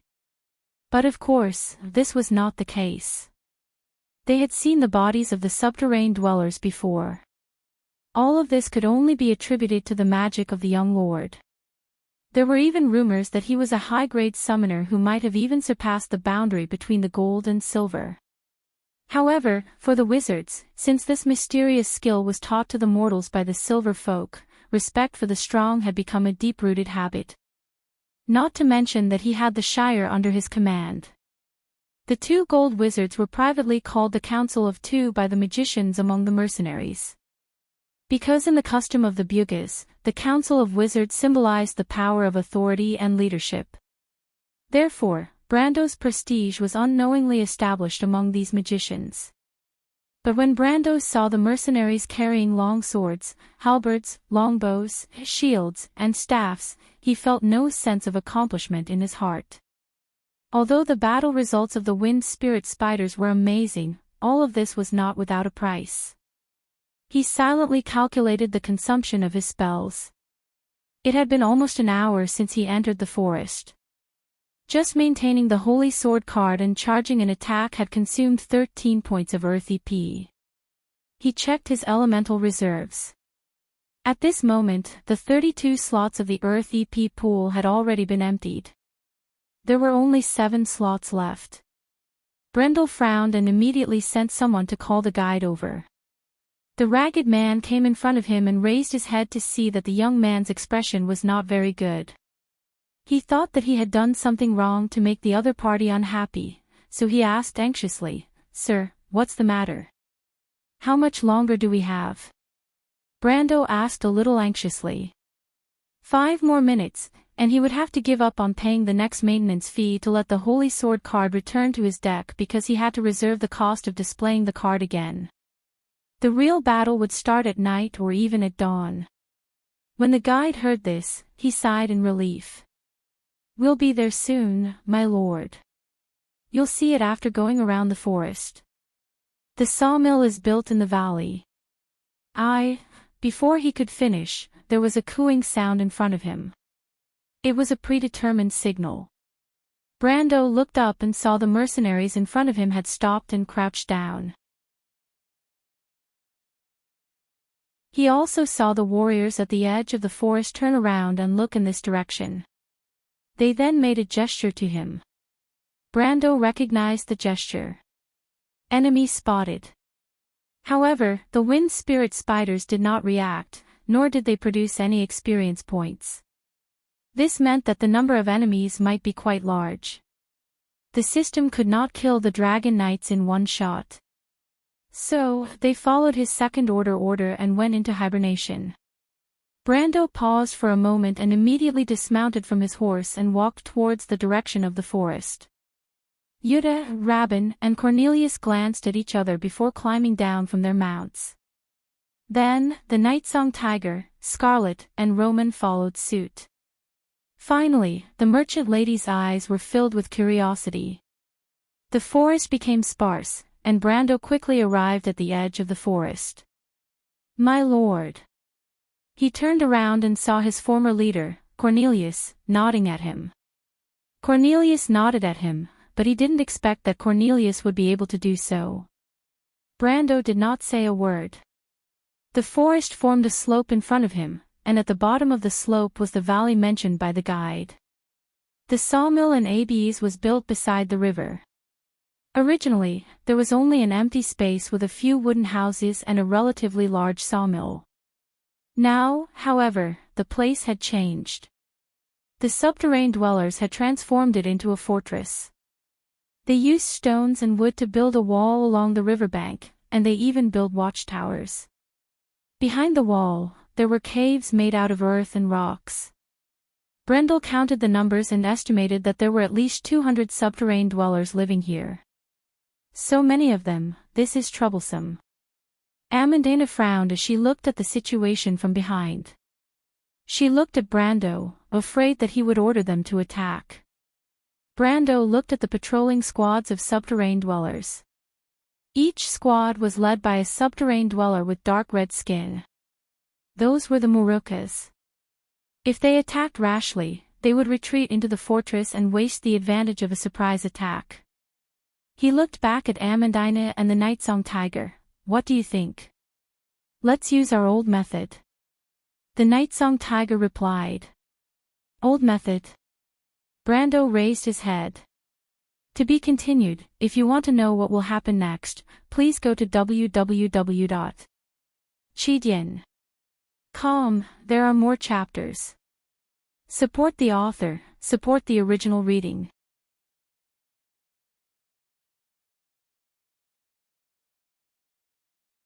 Chapter 256. The subterranean dwellers in the lumber mill soon noticed a group of adventurers on the other side of the river. The group consisted of a warrior, 2 crossbowmen, and a wizard. It was a common sight in both Erewhon and Cruz. The appearance of this group of humans was undoubtedly a provocation to the subterranean dwellers, who had a strong sense of territory. Soon, a sharp whistle sounded in the camp, and the wooden gate creaked open. The subterranean dwellers rushed out, and 2 groups of more than 30 subterranean dwellers waded into the river. They split into 2 groups and tried to surround the group. The adventurers had obviously noticed the commotion. The crossbowman fired 2 arrows, one of which missed, and the other one hit, but it did not cause any damage. The crossbow arrow hit the chest of a subterranean dweller, and the huge impact caused it to take a step back in the river, splashing water, but that was all. The subterranean dweller shook its head, raised its spear, and followed the group. Their skin is really thick. Cornelius, who was hiding in the bushes, frowned. The rumors were true. Even if there were 100 of them, we would have a hard time dealing with them. They're fast too. It took them only a few seconds to travel from the other side of the river to here. Yuta replied. Their speed is really scary. They're even faster than the best cavalry. Faster than the best cavalry. The tall commander of the Fire Lord Corps laughed. That's because you haven't seen the best cavalry, Miss Yuta. The red-haired mercenary was stunned and immediately glared at him. Brando nodded. The subterranean dwellers were about as fast as the second line of cavalry. They were slightly slower than the best warhorses. However, the best cavalry in Wone did not ride warhorses. For example, Erewhon's strongest night patrol knights. The name was used to describe the way these knights crossed the battlefield, calm and indifferent. In fact, it was a reference to the Flying Dragon Knights. Each of Erewhon's legions had its own division, and they were usually the best of the best. Stop arguing. Cornelius interrupted the conversation between Rabin and the female commander. Look, there are at least 200 subterranean dwellers in the lumber mill. With such a large number, our mercenaries will not be able to deal with them. The middle-aged man shook his head as he spoke. His silver hair shone under the sunlight. My lord, do you have any countermeasures? His gaze fell on Brendel, intentionally or unintentionally. Amandina snorted softly. She could see through Brendel's intentions. Brando and Scarlet's strength were indeed enough to break through the lumber mill. 2 gold-ranked against 100 iron-ranked mercenaries would not be a problem. With the help of the mercenaries and the 3 great commanders, they would be able to take down the sawmill in 2 hours at most. However, if he were to be led by the nose by these guys, then what prestige would Sir Overlord have left? Moreover, when she looked at Brendel's calm and confident face, she knew that the young man she had been following for so long must have a plan in mind. Amandina coldly replied, the subterranean dwellers are not good at sieges. Lord Ron of Barcer once went deep into the earth to deal with these creatures, and he clearly described their habits in his books. The subterranean dwellers' abilities are the most limited in this area. They have even lost their best method of digging tunnels.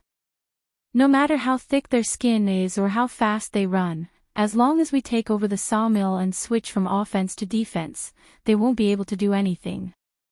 Rabin turned to look at Brando and replied with a little surprise, there's such a thing. My lord must have considered this when he chose this place as the starting point of the attack, right?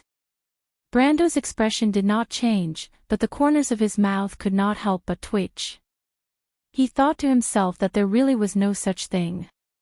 It was a common phenomenon for lumber mills to be located near the river. Firstly, it was convenient for downstream transportation.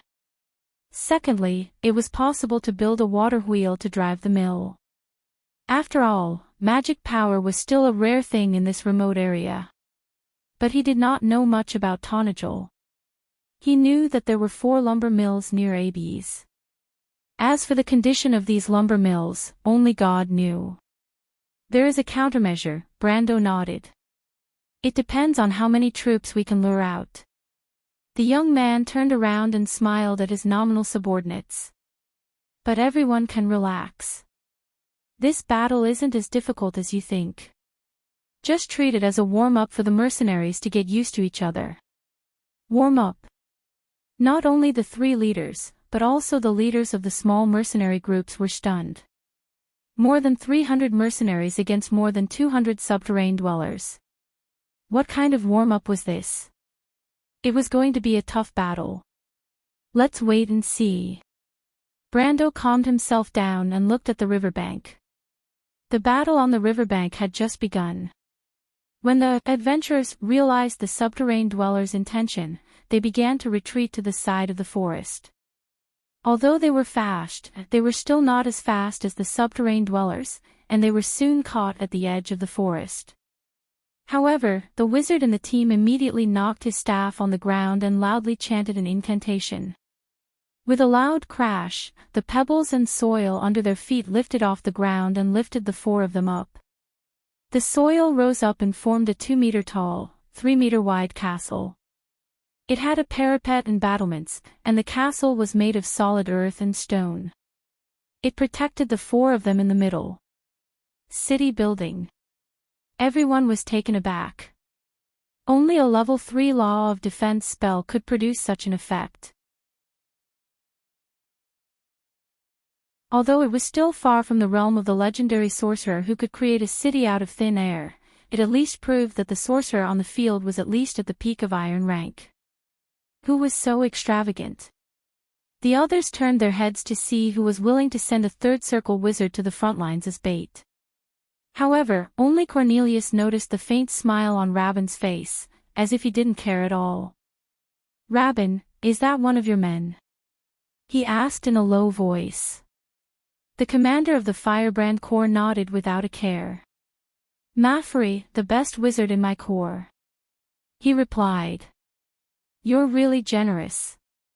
Cornelius did not feel relieved after confirming his suspicions. Instead, he felt a sense of crisis. The silver-haired middle-aged man looked at the tall and silent Rabin, then looked at the silent Brando. He suddenly felt that his position was shaken. He had fought side by side with the young lord for the longest time, and he thought that he would be able to leave a good impression on the youth with his performance. He did not expect that this quiet and honest veteran had unknowingly reached a tacit understanding with the young lord. Perhaps they had even come to an agreement. Cornelius cursed in his heart and gritted his teeth. However, his attention was immediately drawn to the battle at the edge of the forest. When Mafri retreated behind the warriors and crossbowmen to rest after casting the fortification spell, the middle-aged mage leaned his whole body on his cane and gasped for breath. The previous level 3 spell had obviously consumed a lot of his physical strength and energy. However, the effects were obvious. Just as Amandina had said, the subterranean dwellers were not good at sieges. These creatures that came from the underworld had strong hind limbs, but their forelimbs were short and weak. They did not rely on their upper limbs to attack because their forelimbs were only used to wield spears and tools. When the subterranean dwellers attacked, they relied on the strength of their hind limbs to charge forward and convert it into energy to attack their enemies. However, the wall alone was enough to cause them a lot of trouble. The 2-meter-high wall was not tall, but the subterranean dwellers realized that when they leaped up to attack the humans, they would be greeted with a cold glint of a sword, and they had no way of dodging it in mid-air. In just a single exchange, 2 of the subterranean dwellers were slashed back. The short corpses flew back and rolled a few times before coming to a stop. Their companions quickly made way for them, and they slowed down their speed. Through the feedback of the sound waves, they discovered that there was a tall stone castle in front of them. The subterranean dwellers looked at each other, but the subterranean dweller, Muru, who caught up to them immediately let out a sharp whistle and ordered them to spread out and attack from all directions. "That's too much." Amandina furrowed her brows. She knew that the 4 mercenaries that were acting as bait were elites that Brando had hand-picked from her subordinates. All of them were at least at the peak of iron ranked. Even if they were on flat ground, they would be able to withstand the attacks of 30 subterranean dwellers for a while, let alone when they had the terrain advantage. But no matter what, it was still too much for them to endure the attacks of 30 subterranean dwellers and lure them to send out more reinforcements. However, what she didn't expect was that after the purple-red subterranean dwellers forced their companions to launch 2 rounds of attacks, they decisively used a sharp whistle to order all the subterranean dwellers to retreat. They surrounded the stone castle and waited in formation. What was going on? The 4 mercenaries were waiting by the parapet. The previous battle had already exhausted much of their stamina. If the subterranean dwellers put in a little more effort, they might be able to take down this temporary fortress in one fell swoop. They didn't expect the subterranean dwellers to retreat at this moment. It was important to note that Wizard Mafri had already caught his breath. He would be able to join the battle again in a while. The subterranean dwellers aren't willing to pay the price. Although it's possible to take down the fortress in one fell swoop, it's impossible to do so without paying a huge price when the terrain and individual strength are not in our favor. Brando explained when he sensed the surprise on the faces of the mercenaries around him. Although these mercenaries were experienced in all sorts of battles, they didn't necessarily have any dealings with the underground creatures of Jorgundy. In the underground world where competition was cruel, population and military strength were both very precious resources. They were not allowed to be wasted. This was also the reason why the average strength of an individual in the underworld was relatively high. I see. Cornelius glanced at Brando. As mercenaries, they didn't necessarily look up to nobles and scholars on the battlefield, but they couldn't help but look up to someone who was able to use their secret knowledge on the battlefield. But I didn't expect the subterranean dwellers to be so weak. Don't they have the habit of building cities? Brando almost choked when he heard this question. He thought that the subterranean dwellers of Jorgundy Ridge were much better at building cities than humans. This was because the subterranean castles were first built to guard against the invasion of demons. The walls were thick and sturdy enough to make a human fortress like Bragg's blush with shame. As for the fortifications, they came from the dwarves living in the mountains. Cities like Ab's were nothing compared to them. It's not that the subterranean dwellers don't have the ability to attack cities, Cornelius replied. They are a first-class organization in Jorgundy Ridge, and they usually work together with another first-class organization called Bugbears. Bugbears? Rabin asked. Author's note: I've been painfully stuck in this story for a long time, but I'm slowly recovering. No one wants to stop updating. If you stop updating, you'll just miss out on the next chapter, and I'll lose even more. You're tuning into the LoveLore Library YouTube channel. We're so grateful for your support, and don't forget to subscribe to join us on this incredible journey through captivating stories. Your generosity through donations truly makes a world of difference, as it's the primary source of revenue that allows me to expand and enhance this channel for you. Thank you from the bottom of my heart for being a part of this adventure.